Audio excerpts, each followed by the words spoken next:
Daddy's home. Daddy, cool. I'm very cool. ಕಲೆಗೆ ಸಾವಿಲ್ಲ, ಕಲಾವಿದನಿಗೆ ನಿವೃತ್ತಿ ಇಲ್ಲ. ಸುಂದರ ಶ್ರೀ. Yes. ಯಾರು ಮ್ಯಾಮ್ ಹೆಸರು ಇದು? ಆಕ್ಚುಲಿ ನನ್ನ ನಿಜವಾದ ಹೆಸರು ನನಗೆ ಗುಬ್ಬೇರಣ್ಣವ್ರ ಮೊಮ್ಮಗಳ ಇದ್ದಾನೆ ಅಂತ ಅಂದ್ಬಿಟ್ಟು ಹೆಮ್ಮೆ ಇದೆ ನನಗೆ. ಬಟ್ ಆ ಹೆಸರು ಉಪಯೋಗಿಸ್ಕೊಂಡು ನಾನೆಲ್ಲ ಈ ನಟನೆ ಅನ್ನುವಂಥದ್ದು ನಿಮಗೆ ವ್ಯಕ್ತಿತ್ವ ರೂಪಿಸಿಕೊಳ್ಳುವಂತ ಒಂದು ಮೆಡಿಸಿನ್ ಆಯ್ತಾ? ಟಿಗಿಟ್ಟಿನೇ, ನಾನೇನು ಸೋಬರ್ ಅಲ್ಲ. ಅನಂತನಾಗದು ಬೆಳದಿಂಗಳ ಬಾಳ ಮೈ ಫೇವ್ರೆಟ್ ಹೀರೋ ಅವರು. ಯಾವ್ದಾದ್ರು ಒಂದು ಸ್ವೀಟ್ ಮೆಮೊರಿ ಅವ್ರ ಜೊತೆ ಹಂಚ್ಕೊಂಡಿರುವಂತದ್ದು? ನನ್ನ ಹೆಸರಿಗೆ ಕಾಸ್ಟ್ಯೂಮ್ ಡಿಸೈನರ್ ಅಮ್ಮ, ಹೆಸರಿಗೆ. ಬಟ್ ಶಂಕರ್ ಎಲ್ರಿಗೂ ಎಲ್ಲ ಕೆಲಸ. ಇಂಥ ಕಲಾವಿದ್ರ ಜೊತೆಗೆ ನಾನೊಂದು ಅಭಿನಯ ಮಾಡ್ಬೇಕಿತ್ತು. ಅಮಿತಾಬ್ ಬಚ್ಚನ್ ಜೊತೆ. ಇತ್ತೀಚಿನ ಸಿನಿಮಾ ಅಂದ್ರೆ ಸೋಕಂ ಸೂ ಫ್ರಮ್ ಸೋ. ಬ್ರಹ್ಮ ಸೋಮೇಶ್ವರ ಹಾಗೆ ಅಲ್ಲ ಹೆಸರು. ಬದುಕಿದ ಜೀವ ತುಂಬಿದ್ದಾರೆ ಈ ದುನಿಯಾ ವಿಜಯ್ ಎಲ್ಲಿದ್ರು ಅವರು. ಹೆಂಗೆ ಇವಾಗ ಹೀರೋ ಅವರು. ಅವ್ರನ್ನ ನೆನ್ಸ್ಕೊಂಡ್ರೆ ಅಳು ಬಂದ್ಬಿಡುತ್ತೆ. ಜೂನಿಯರ್ ಆರ್ಟಿಸ್ಟ್ ಅಂದ ತಕ್ಷಣ ಅವರು ಕೀಳ. ಪಾನಿಪುರಿ ಇಂಟ್ರೊಡ್ಯೂಸ್ ಆಗಿತ್ತು, ಅದನ್ನ ತಿನ್ನಕ್ ಹೋಗ್ತಿದ್ವಿ. ಅವಳಿಗೆ ಆಕ್ಸಿಡೆಂಟ್ ಆಗ್ಬಿಟ್ಟಿದೆ.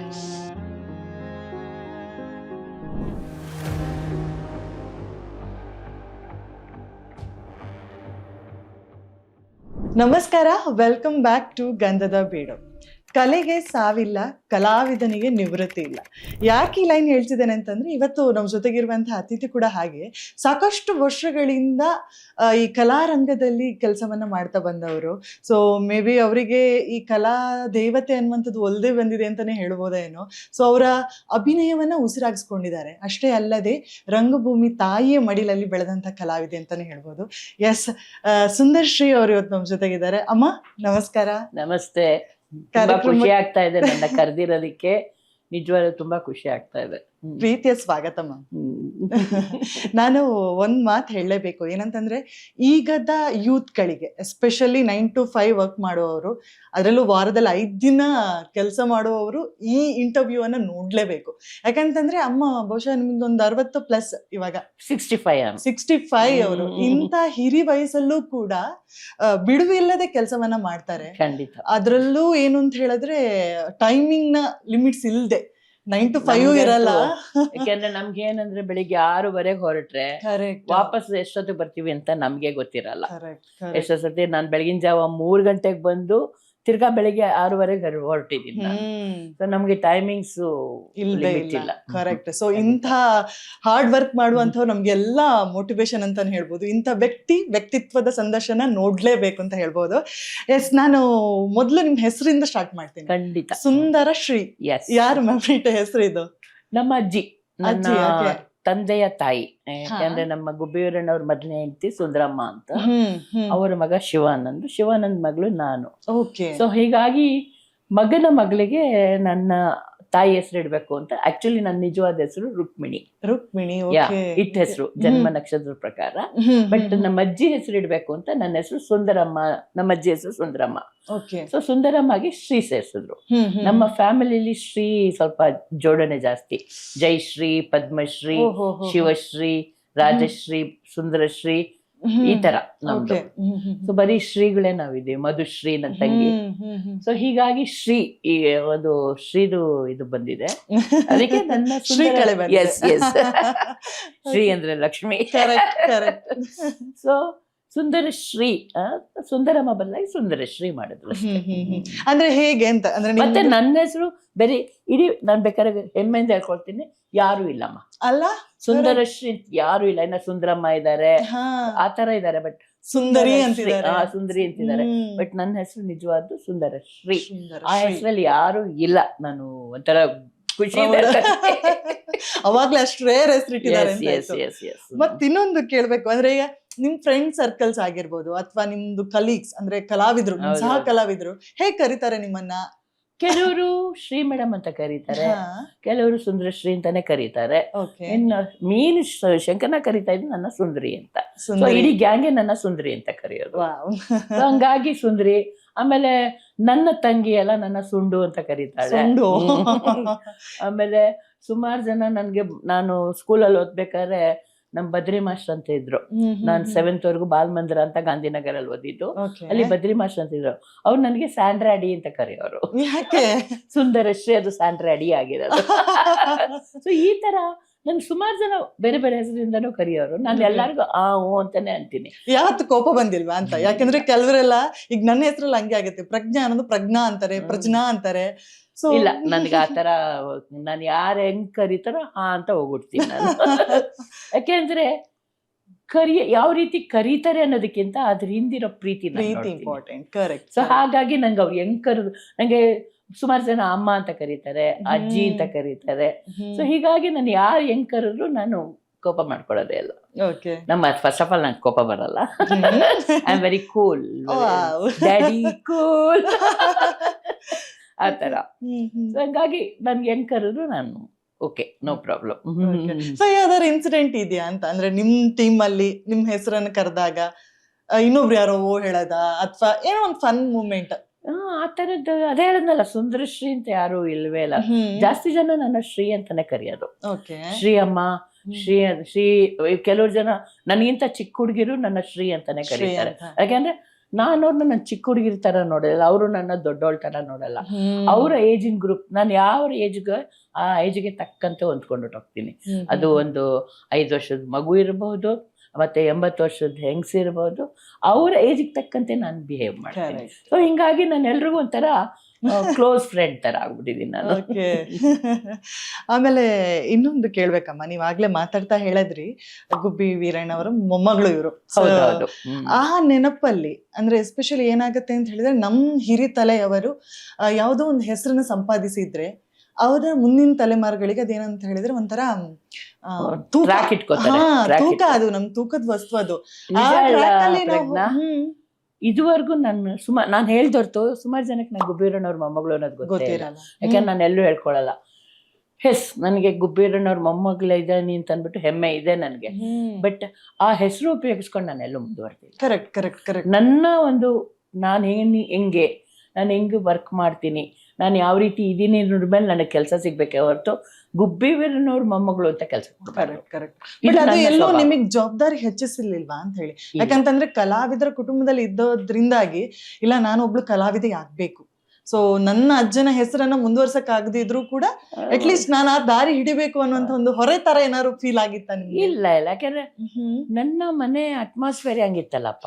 ಕರೆಕ್ಟ್. ನಮ್ಮ ಮನೆ ಗಾಂಧಿನಗರಲ್ಲಿತ್ತು. ಬಸ್ ಸ್ಟಾಪು ಮತ್ತೆ ರೈಲ್ವೆ ಸ್ಟೇಷನ್ ನಮ್ಮ ಮನೆಗೆ ಹತ್ರ ಇತ್ತು, 5 ನಿಮಿಷ ವಾಕು.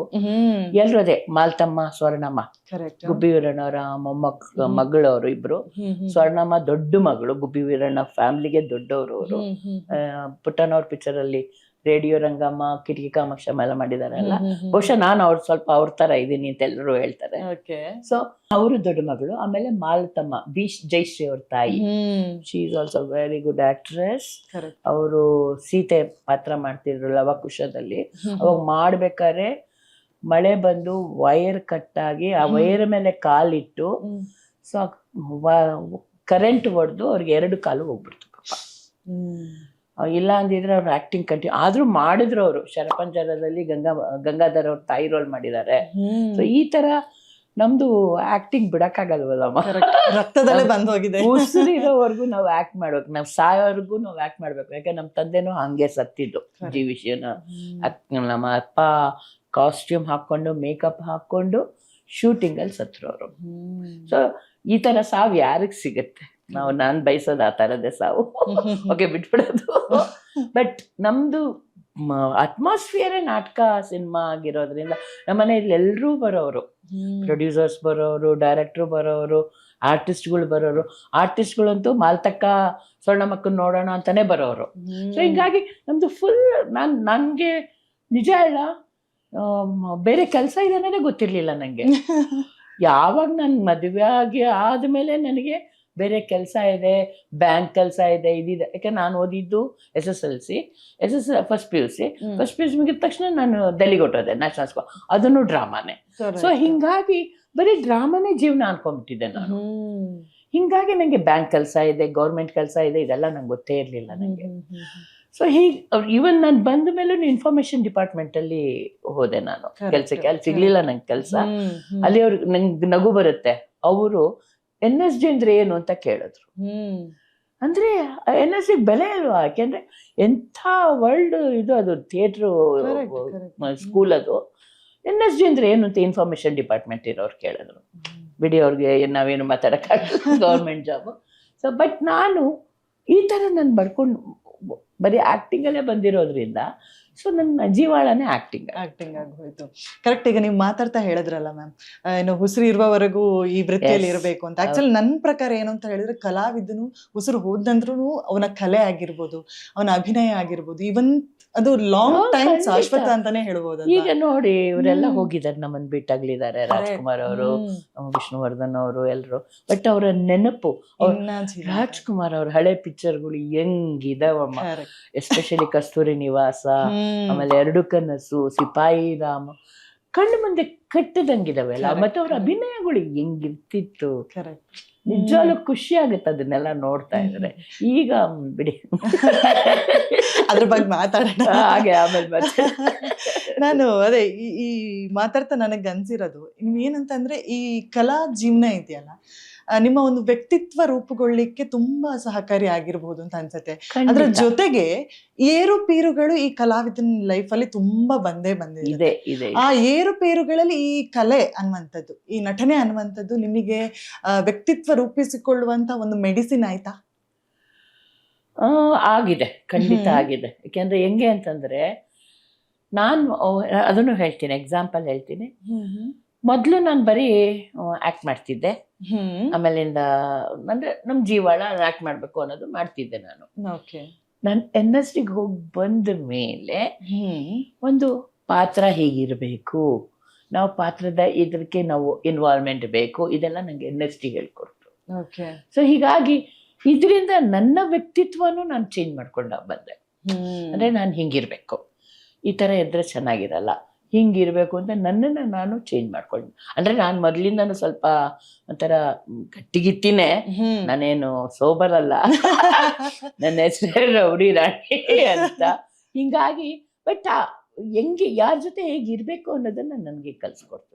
ಕರೆಕ್ಟ್. ನೀವ್ ಅದೇ ಹೇಳಿದ್ವಿ, NSDಗೆ ಹೋದಂತ ಟೈಮ್. ನಾನು ಅನ್ನೋದು ಏನಂತಂದ್ರೆ, ನೀವು ಬೆಳೆದಂಥದ್ದು ಗಾಂಧಿನಗರದಲ್ಲಿ, ಅದರ ಜೊತೆಗೆ ಈ ನಾನು ಆಗ್ಲೇ ಇಂಟ್ರೋದಲ್ಲಿ ಹೇಳಿದೆ, ರಂಗಭೂಮಿ ಅನ್ನುವಂತ ಒಂದು ತಾಯಿಯ ಮಡಿಲಲ್ಲಿ ಬೆಳೆದವರು. ಖಂಡಿತ. ಸೊ ಈ NSDಗೆ ಹೋದಂತ ಟೈಮ್ ಅಲ್ಲಿ ಕಲ್ಚರಲ್ ಸ್ಟಾಕ್ ನಿಮ್ಗೊಂದು ಆಘಾತ, ಕಲ್ಚರಲ್ ಆಘಾತ ಅನ್ನುವಂಥದ್ದು ಯಾವ್ದಾದ್ರು ಎಕ್ಸ್ಪೀರಿಯನ್ಸ್ ಆಗಿತ್ತಾ?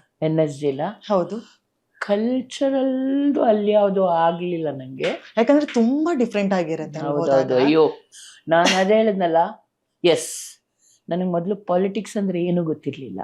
ಅಲ್ಲಿ ಹೋದ್ಮೇಲೆ ನಾನು ಕಲಿತೆ ಎಷ್ಟು ಪಾಲಿಟಿಕ್ಸ್. ಬಹುಶಃ ದಿಲ್ಲಿ ಅವಾಗುಣದೇ ಪಾಲಿಟಿಕ್ಸ್ ಹೇಳ್ಕೊಟ್ಬಿಡುತ್ತೆ ಅಂತ ಗೊತ್ತಿಲ್ಲ. ಎಷ್ಟು ಪಾಲಿಟಿಕ್ಸ್ ಮಾಡೋರು ಅಂತಂದ್ರೆ, ಅಮ್ಮ ಮೇನ್ ರೋಲ್ಗೋಸ್ಕರ ಜಗಳ ಆಡ್ತಿದ್ರು. ಮೇನ್ ರೋಲ್, ನಾನು ಯಾವತ್ತೂ ಆ ಮೇನ್ ರೋಲ್ಗೋಸ್ಕರ ಜಗಳ ಆಡಿಲ್ಲ ಪ್ರಜ್ಞ. ನನ್ಗೆ ಯಾವ ಪಾತ್ರ ಕೊಡ್ತಾರೋ ಅದನ್ನ ನಿಯತ್ತಾಗಿ ಮಾಡೋದು ನನ್ನ ಸ್ವಭಾವ. ಈ ಒಂದು ಇನ್ಸಿಡೆಂಟ್ NSDದು ಹೇಳ್ತೀನಿ. ಫೈನಲ್ ಇಯರ್ ಅಲ್ಲಿ ಇದ್ದೆ ನಾನು. KV ಸುಬ್ಬಣ್ಣ ಅವ್ರು ಇದಾರಲ್ಲ, ಹೆಗ್ಗೋಡು, ಅವರು ಲೋಕಶಾಕುಂತಲ ಅಂತ ಮಾಡ್ಸಕ್ ಬಂದ್ರು ನಮ್ಗೆ. ಬೇಕಂದ್ರೆ ಪ್ರತಿ ಒಂದು 6 ತಿಂಗಳಿಗೆ ಬೇರೆ ಬೇರೆ ಡೈರೆಕ್ಟರ್ ಬರೋರು ನಮ್ಗೆ. ಸೊ ಅವರು ಲೋಕಶಾಕುಂತಲ ಅಂತ ಮಾಡ್ಸಕ್ ಬಂದ್ರು. ಸೊ ಫಸ್ಟ್ ಡೇ ರೀಡಿಂಗ್ ಇತ್ತು. ರೀಡಿಂಗ್ ಆಗಿ ಕಾಸ್ಟಿಂಗ್ ಇಮಿಡಿಯೇಟ್ ಮಾಡೋದು ಅಂತಿತ್ತು. ಸರಿ, ಎಲ್ಲ ಸರ್ಕಲ್, ಲವ್ ಸರ್ಕಲ್ ಅಲ್ಲಿ ಕೂತಿದ್ವಿ. ಅವ್ರು ಕೂತಿದ್ರು, ಅವ್ರ ಪಕ್ಕ ನಾ ಕೂತಿದ್ದೆ. ನನ್ನ ಎದುರುಗಡೆ ಹೇಮಾ ಸಹಾಯ ಅನ್ನೋ ಆರ್ಟಿಸ್ಟ್, ನನ್ನ ಕ್ಲಾಸ್ಮೇಟ್ ಅವಳು. ಅವಳು ಶಾಕುಂತಲ ರೋಲ್ನ ಎಕ್ಸ್ಪೆಕ್ಟ್ ಮಾಡ್ತಾ ಇದ್ಲು. ಇದು ನನಗೆ ಗೊತ್ತಿತ್ತು. ನನಗೆ ನಾವು ಫೈನಲ್ ಇಯರ್ ಇರ್ತೀವಿ, ಯಾಕೆಂದ್ರೆ ಅಷ್ಟೊಳಗಾಗಲೇ ಕೆಲವ್ರು ಎಲ್ರದ್ದು ಸ್ವಭಾವಗಳು ಇರುತ್ತಲ್ಲ, ಗೊತ್ತಿತ್ತು ನನಗೆ. ಹೀಗೆ ಇರ್ಬೇಕಾದ್ರೆ ಅವರು KV ಸುಬ್ಬಣ್ಣವ್ರು ಅನೌನ್ಸ್ ಮಾಡ್ತಾ ಬಂದ್ರು, ಮೇಲ್ ಕಾಡ್ತಾ ಇತ್ತು, ಫೀಮೇಲ್ ಶಾಕುಂತಲ ಅಂದ್ಬಿಟ್ಟು ನನ್ನ ಹೆಸರು ಹೇಳಿದ್ರು. ನಾನು ಹಿಂಗೆ ತಲೆ ತೆಗ್ಸ್ಕೊಂಡು ಕೂತಿದ್ದೆ. ನನ್ನ ಹೆಸರು ಹೇಳಿದ ತಕ್ಷಣ ನಾನು ಒಳಮುಖ ನೋಡಿದೆ. ಒಳಮುಖ ಹಿಂಗಾಗೋಯ್ಯೋ ನೋಡಿ, ನಂಗೆ ನಗು ಬಂದ್ಬಿಡ್ತು.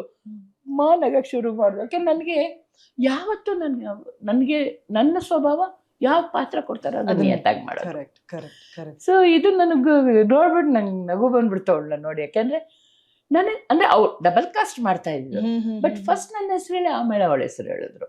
ಸೊ ಇದು ಒಂದು ರಾಜಕೀಯಗಳು ಇದ್ದೇ ಇತ್ತಲ್ಲಿ. ಅಯ್ಯೋ, ಅದಂತೂ ವಿಪರೀತ ಇದೆ ಪ್ರಜ್ಞಾಮ. ನನ್ಗೆ ಪಾಲಿಟಿಕ್ಸ್ ಕಲ್ಸ್ಕೊಟ್ಟಿದೆ ಅನ್ನಷ್ಟೇ. ಅಲ್ವಾ? ಅಲ್ಲೋಗಿ ಅದನ್ನ ಕಲ್ತೆ ಚೆನ್ನಾಗಿ. ಅಂದ್ರೆ ನಾ ಮಾಡಲ್ಲ, ಯಾವತ್ತು ನಾನು ಮಾಡಿಲ್ಲ, ಮಾಡೋದು ನಂಗೆ ಇಷ್ಟನೂ ಇಲ್ಲ. ನಾನು ಏನಂತಂದ್ರೆ ಯಾವ ಸರಿನೋ ಅದು, ಯಾವ ತಪ್ಪೋ ಅದು ತಪ್ಪು. ಮತ್ತೆ ನಾನು ಡೈರೆಕ್ಟ್ ಆಗಿ ಹೇಳ್ಬಿಡ್ತೀನಿ, ನೀನ್ ಸರಿ ನೀನ್ ತಪ್ಪು ಅನ್ನೋದು ನಾನು ಡೈರೆಕ್ಟ್, ನಾನೊಂಥರ ಸ್ಟ್ರೇಟ್ ಫಾರ್ವರ್ಡ್. ಹಿಂದೆ ಒಂದು ಮುಂದೆ ಒಂದು ನಾನು ಯಾವತ್ತೂ ಮಾತಾಡಲ್ಲ, ಮಾತಾಡೋದು ಬರೋದೂ ಇಲ್ಲ ನಂಗೆ. ಅದೇ ಈಗ ನೀವು ಮಾತಾಡ್ತಾ ಹೇಳಿದ್ರಿ ರಾಜಕೀಯ ಆಗಿರ್ಬೋದು ಅಥವಾ ಸಾಕಷ್ಟು ಜಿದ್ದಾಟಗಳು ಜಾಸ್ತಿ ಇರುತ್ತೆ ಈ ರಂಗಭೂಮಿಯಲ್ಲಿ ಆಗ್ಲಿ, ಸಿನಿಮಾ ಇಂಡಸ್ಟ್ರಿಯಲ್ಲಿ ಆಗಿರ್ಲಿ. ಸೊ ಆಸ್ ಅ ವುಮೆನ್ ಆಗಿ, ಒಂದು ಹೆಣ್ಣಾಗಿ, ಮಹಿಳೆಯಾಗಿ ಇದನ್ನೆಲ್ಲ ಎದುರಿಸುವಂತದ್ದು ಒಬ್ಬ ಸಾಮಾನ್ಯ ವರ್ಗದಿಂದ ಬಂದಂತವ್ರಿಗೆ ಆಗಿರ್ಬೋದು ಅಥವಾ ಬ್ಯಾಕ್ ಗ್ರೌಂಡ್ ಇಲ್ದೆ ನಾನು ಆ ಒಂದು ಇದ್ರಲ್ಲಿ ಹೇಳೋದಾದ್ರೆ ತುಂಬಾ ಕಷ್ಟ ಇದೆ. ತುಂಬಾ ಅಂದ್ರೆ ಯಾಕೆಂದ್ರೆ ನಾನು ಎಕ್ಸಾಂಪಲ್ ತಗೊಳ್ತೀನಿ, ದಿನನಿತ್ಯ ನಾನು ಜೂನಿಯರ್ ಆರ್ಟಿಸ್ಟ್ ನ ನೋಡ್ತಾ ಇರ್ತೀನಿ. ನಾನು ಅವ್ರು ನೋಡಿದ್ರೆ ನಂಗೆ ಎಷ್ಟು ಅಯ್ಯೋ ಅನ್ಸುತ್ತೆ ಗೊತ್ತಾ. ಯಾಕೆಂದ್ರೆ ಒಂದು ಅವ್ರು ಬರ್ತಾರೆ, ಏನಕ್ಕೆ ಬರ್ತಾರೆ, ಅವ್ರಿಗೆ ದಿನಕ್ಕ ಗುಲಿ ಕಮ್ಮಿ, ಅವ್ರನ್ನ ಅನ್ಸ್ಕೊಂಡ್ರೆ ಅಳು ಬಂದ್ಬಿಡುತ್ತೆ. ಯಾಕೆಂದ್ರೆ ಪಾಪ ಹೆಂಗಸರೆಲ್ಲ ಬೆಳಗಿನ ಜಾವ 3 ಗಂಟೆಗೆ ಬರ್ತಾರೆ, ಎದ್ನೋ ಬಿದ್ನೋ ಅನ್ಕೊಂಡು ಬಂದು ಎಲ್ಲ ಒಂದ್ ಕಡೆ ಅಸೆಂಬಲ್ ಆಗ್ತಾರೆ, ಆಮೇಲೆ ನಮ್ ಕಡೆಗೆ ಬರ್ತಾರೆ. ಇಲ್ಲಿ ಬಂದ್ರ ನಮ್ಮವ್ರು ಯಾರೋ ಅವ್ರಿಗೆ ರೆಸ್ಪೆಕ್ಟ್ ಕೊಡಲ್ಲ. ಜೂನಿಯರ್ ಆರ್ಟಿಸ್ಟ್ ಅಂದ್ರೆ ಒಂಥರ ಯಾಕೆ ಅವ್ರ ಆರ್ಟಿಸ್ಟ್ ಅಲ್ವಾ, ಜೂನಿಯರ್ ಆರ್ಟಿಸ್ಟ್ ಅಂದ ತಕ್ಷಣ ಅವರು ಕೀಳ. ನಾನು ಯಾವತ್ತೂ ಅದ ಮಾಡಿಲ್ಲ, ಯಾಕಂದ್ರೆ ನಾನು ಅಸೋಸಿಯೇಟ್ ಆಗಿ ವರ್ಕ್ ಮಾಡಿದ್ದೀನಿ ಮಿಡಿದ ಶ್ರುತಿಲಿ. ಈಗಲೂ ನಂಗೆ ಅವ್ರ ಆ ಹೆಂಗಸರೆಲ್ಲ ನನ್ ಕಂಡ್ರೆ ಗೌರವಿಸ್ತಾರೆ, ಯಾಕೆಂದ್ರೆ ನಾನು ಯಾವತ್ತೂ ಅವ್ರಿಗೆ ಆ ಥರ ಭೇದ ಭಾವ ಮಾಡೇ ಇಲ್ಲ ನಾನು. ಹಾಗಾಗಿ ನನ್ ಕಂಡ್ರೆ ಎಲ್ರಿಗೂ ಗೌರವ. ಯಾಕೆಂದ್ರೆ ನಾನು ಅದೇ ಹೇಳದ್ನಲ್ಲ, ಅಸೋಸಿಯೇಟ್ ಇದ್ದಾಗ ಅವ್ರಿಗೆ ಫಸ್ಟ್ ಪ್ರಾಮುಖ್ಯತೆ ಅವ್ರಿಗೆ ಕೊಡ್ತಾ ಇದ್ದೆ ನಾನು. ಯಾಕೆಂದ್ರೆ ಅವರು ಆರ್ಟಿಸ್ಟ್, ಅವ್ರನ್ನ ಕೀಳಾಗಿ ನೋಡ್ಬೇಡಿ. ಬಟ್ ಈಗ ಅವರು ಎಚ್ಚೆತ್ಕೊಂಡ್ಬಿಟ್ಟಿದ್ದಾರೆ, ಯಾರು ಇದ್ ಮಾಡಲ್ಲ. ನಾವು ಈ ತರ ಕೀಳು ಅನ್ನೋ ತರ ಕೂತ್ಕೊಳ್ಳಲ್ಲ. ಮೊದ್ಲು ಅವ್ರಿಗೆಲ್ಲ ಹೆಂಗಿರ್ತಿತ್ತು ಗೊತ್ತಾ ಪ್ರಜ್ಞಾ, ಫಸ್ಟು ಮೇನ್ ಆರ್ಟಿಸ್ಟ್ಗಳಿಗೆ ಅವ್ರಿಗೆಲ್ಲ ಊಟ ಬಡಿಸೋದು, ಆ ಟೆಕ್ನಿಷಿಯನ್ಸ್, ಆಮೇಲೆ ಇವ್ರನ್ನ ಕರಿತಿದ್ರು. ಪಾಪ ಅಲ್ಲಿ ಹೊಟ್ಟೆ ಹಸ್ಕೊಂಡು ಕೂತಿರೋರು. ಇವಾಗ ಅದು ಟ್ರೆಂಡ್ ಚೇಂಜ್ ಆಗಿದೆ. ಆರಾಮಾಗಿ ಅವರು ಬಂದು ಹಾಕ್ಸ್ಕೊಳ್ತಾರೆ, ನಮ್ ಜೊತೆಗೆ ಕೂಡ್ತಾರೆ. ಯಾಕಂದ್ರೆ ಇದು ಶಂಕರ್ ನಾಗ್ ಅವರಿಂದ ಬಂದಿದ್ದು. ಶಂಕರ್ ನಾಗ್ ಅವರು ಎಲ್ಲೂ ಭೇದ ಭಾವ, ಸತ್ಯವಲ್ಲಪ್ಪ ಅವ್ರು ಎಲ್ಲೂ ನಾನು ಹೇಳ್ತೀನಲ್ಲ, ಯಾವತ್ತೂ ಯಾರಿಗೂ ಭೇದ ಭಾವ ಮಾಡಿಲ್ಲ ಅವರು. ಎಲ್ರು ಒಟ್ಟಿಗೆ ಕೂತ್ಕೊಂಡು ಊಟ ಮಾಡ್ತಿದ್ವಿ ನಾವು ಆ ಸಮಯದಲ್ಲಿ. Talking when 86 Malgudi days 86. So ಹೀಗಾಗಿ ಯಾವತ್ತೂ ಅವರು ಭೇದ, ನಾನು ಅಷ್ಟೇ ಯಾರಿಗೂ ಭೇದ ಭಾವ ಮಾಡಲ್ಲ. ನನ್ನ ದೃಷ್ಟಿಲಿ ಎಲ್ರು ಒಂದೇ. ಅವನೊಬ್ಬ ಮೇನ್ ಆರ್ಟಿಸ್ಟ್ ಇರ್ಬೋದು, ಯಾಕಂದ್ರೆ ಅವರು ನಮಗ್ ಗೊತ್ತಿಲ್ದಂಗೆ ಎಷ್ಟು ಜನ ಟ್ಯಾಲೆಂಟ್ ಇದಾರೆ ಗೊತ್ತಮ್ಮ ಜೂನಿಯರ್ ಆರ್ಟಿಸ್ಟ್ಗಳಲ್ಲೂ. ನಮ್ಗೆ ಗೊತ್ತಿರಲ್ಲ, ನಾವು ಹುಡ್ಕಕ್ ಹೋಗಲ್ಲ. ನಾವು ತಲೆಯಲ್ಲಿ ಏನು ಇವ್ರೇ ಅಂತ ಕೂರ್ಸ್ಬಿಡ್ತೀವಿ ಅಂತ ತುಂಬಾ ದೊಡ್ಡ ತಪ್ಪು ಮಾಡ್ತೀವಿ ನಾವು. ಯಾಕೆಂತಂದ್ರೆ ಈ ದುನಿಯಾ ವಿಜಿ ಎಲ್ಲಿದ್ರು ಅವರು, ಹೆಂಗೆ ಇವಾಗ ಹೀರೋ ಅವರು. ಈ ತರ ಎಲ್ಲ ಸಣ್ಣ ಸಣ್ಣ ಒಂಥರ ಏನೋ ಹೇಳ್ತಾರಲ್ಲ, ಎಲೆ ಮರೆಯ ಕಾಯಿಗಳು, ಆ ತರ ಬೇಕಾದಷ್ಟು ಜನ ಇದ್ದಾರೆ, ಬೇಕಾದಷ್ಟು ಜನ. ನಾವು ಹುಡುಕ್ಬೇಕಷ್ಟೇ, ನಮಗೆ ತಾಳ್ಮೆ ಬೇಕು. ನಾನ್ ಸ್ವಲ್ಪ ಅದೇ ತರ ಮಾಡೋದು. ನಾನು ಕಾಸ್ಟಿಂಗ್ ಡೈರೆಕ್ಟರ್ ಕೂಡ ನಾನು ಆ ತರನೇ ಹುಡುಕಿ ಯಾರನ್ನ ಇದಾರ ತೆಗೆದು ಹೊಸಬ್ರನ್ನ ಕಳಿಸ್ತಿರ್ತೀನಿ ನಾನು. ಸೊ ನನ್ನ ತುಂಬಾ ಜನ ಕೇಳ್ತಾರೆ, ನಂಗೆ ಈ ರೋಲಿಗೆ ಬೇಕು, ನಂಗೆ ಆ ರೋಲಿಗೆ ಬೇಕು ಅಂತ ಅಂದ್ಬಿಟ್ಟು. ಸೊ ನಾನು ಸಜೆಸ್ಟ್ ಮಾಡಿ ಕಳಿಸ್ತಾ ಇರ್ತೀನಿ. ತುಂಬಾ ಮೇಜರು ಅಂತ ಅನ್ನೋರ್ಗೆ ನಾನು, ಅಂದ್ರೆ ಕೆಲವರು ನಮ್ಗೆ ಇವ್ರೇ ಬೇಕು ಅಂತಾರೆ, ಕೆಲವರು ಸರಿ ಯಾರನ್ನ ಒಳ್ಳೆ ಆರ್ಟಿಸ್ಟ್ ಇದ್ರೆ ಕೊಡಿ ಅಂತ ಅಂದ್ಬಿಟ್ಟು. ಸೊ ನಾನು ಆ ತರ ಸಜೆಸ್ಟ್ ತುಂಬಾ ಮಾಡ್ತಿರ್ತೀನಿ. ನೀವು ಅದೀಗ ಮಾತಾಡ್ತಾ ತುಂಬಾ ಭಾವುಕರಾಗಿದ್ರೆ ಕೂಡ ನೀವು. ಸೊ ಏನಂತಂದ್ರೆ ಈ ಪೋಷಕ ಪಾತ್ರಗಳು, ಈಗ ನಿಮ್ಮ ಹಿಸ್ಟ್ರಿಯನ್ನ ನಾವು ಒಮ್ಮೆ ತಿರುಗಿ ನೋಡೋದಾದ್ರೆ ಸಾಕಷ್ಟು ಪೋಷಕ ಪಾತ್ರಗಳನ್ನೇ ನೀವು ಮಾಡಿರುವಂತ. ಸೊ ಆ ಹಿಂದಿನ ಟೈಮಲ್ಲಿ ಈ ಪೋಷಕ ಪಾತ್ರಗಳಿಗೆ ಸಿಗ್ತಾ ಇದ್ದಂತ ಮರ್ಯಾದೆ ಆಗಿರ್ಬೋದು, ಸೊ ಈಗದ ಪೋಷಕ ಪಾತ್ರಗಳಿಗೆ ಸಿಗ್ತಿರುವಂತ ಮರ್ಯಾದೆ ಆಗಿರ್ಬೋದು, ಸೊ ಇದನ್ನ ನೀವು ಕಂಪೇರ್ ಮಾಡಿ ನೋಡಿದಾಗ ಏನ್ ವ್ಯತ್ಯಾಸಗಳು ಕಾಣುತ್ತಮ್ಮ ನಿಮ್ಗೆ? ಅದೇ ಹೇಳಿದ್ನಲ್ಲಮ್ಮ, ಅವಾಗ ಪೋಷಕ ಪಾತ್ರದವರು ಅಂತಂದ್ರೆ ಬೆಲೆ ಒಂಥರ ಇರ್ತಿರ್ಲಿಲ್ಲ. ಕರಿಯರಪ್ಪ ಅವ್ರನ್ನ ಮಾಡಿಸ್ರಪ್ಪ ಇದಿತ್ತು. ಈಗಿಲ್ಲ. ಈಗ ಪೋಷಕ ಪಾತ್ರಕ್ಕೆ ಒಳ್ಳೆ, ನಂಗೆ ಆ ವಿಚಾರದಲ್ಲಿ ನನ್ನ ಭಾಷೆ ಬಗ್ಗೆ ಮಾತಾಡಬಾರ್ದು, ಬಟ್ ಆದ್ರೂ ಮಾತಾಡ್ತೀನಿ. ನನ್ನ ಅನುಭವದ ಹೇಳ್ತೀನಿ. ತೆಲುಗು ಮಾಡಕ್ ಹೋದೆ. ತೆಲುಗು ಒಂದೇ ಮಾಡಿರೋ ಸೀರಿಯಲ್ಲು ಮಾಹಿತಿ ಕೊಡಲು ಅಂತ, ರವಿಕಿರಣ್ ಅವ್ರದ್ದು. ಫಸ್ಟ್ ನನ್ನ ಅವರು ಒಂಥರ ಯಾರೋ ಅಮ್ಮ ಬಂದಿದ್ದಾಳೆ ಅನ್ಕೊಂಡು ಟ್ರೀಟ್ ಮಾಡಿದ್ರಲ್ಲಿ.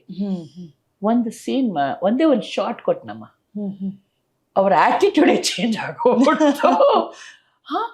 ಇಷ್ಟು ಚೆನ್ನಾಗಿ ಆಕ್ಟ್ ಮಾಡ್ತಾರ ಅಂತ ಅವ್ರ ಆಟಿಟ್ಯೂಡೇ ಚೇಂಜ್ ಆಗೋಗ್ಬಿಡ್ತು ನನ್ನ ಬಗ್ಗೆ. ಸೊ ಇದು ಈಗ ಇಲ್ಲೂ ಇದೆ, ಅಂದ್ರೆ ಒಳ್ಳೆ ಆರ್ಟಿಸ್ಟ್ ಅಂತಂದ್ರೆ ಅವ್ರಿಗೆ ಗೌರವ ಕೊಡೋದು ಇದೆಲ್ಲ ಇದೆ, ಈಗಲೂ ಇದೆ, ಇದೆ ತಗೊಂಡಿದ್ದಾರೆ ಈಗ. ಮತ್ತೆ ಈಗೆಲ್ಲ ಒಂಥರ ಟ್ರೆಂಡ್ ಎಲ್ಲ ಚೇಂಜ್ ಆಗಿದೆ. ಆ ಒಂದು ಯಾರು ಈಗ ಅದೊಂದು ನನಗೆ ಖುಷಿಯಾಗಿರೋದು ಏನಂದ್ರೆ ಅವ್ರು ಮುಖ್ಯ ಇವ್ರು ಮುಖ್ಯ ಅಲ್ಲ, ಪಾತ್ರ ಚೆನ್ನಾಗಿತ್ತ ಅವ್ರು ಮುಖ್ಯ, ಅವ್ರು ಯಾರು ಮಾಡ್ತಾರೆ ಅದು ಮುಖ್ಯ, ಅದನ್ನ ಹೇಗೆ ನಿಭಾಯಿಸ್ತಾರೆ ಅನ್ನೋದು ಮುಖ್ಯ.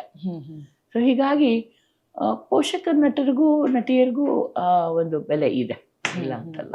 ಇದು ಎಲ್ಲೋ ಒಂದ್ ಸ್ವಲ್ಪ ತೋರಿಸ್ತಾರೆ ಕೆಲವರು, ತೋರಿಸ್ಬೇಕಾದವರು, ಬಟ್ ಜನರಲ್ ಆಗಿ ಆ ಗೌರವ ಇದೆ. ಆದ್ರೆ ಎಷ್ಟೇ ಆದ್ರೂ ಕೂಡ ಜನ ಗುರುತಿಸ್ತಾರೆ.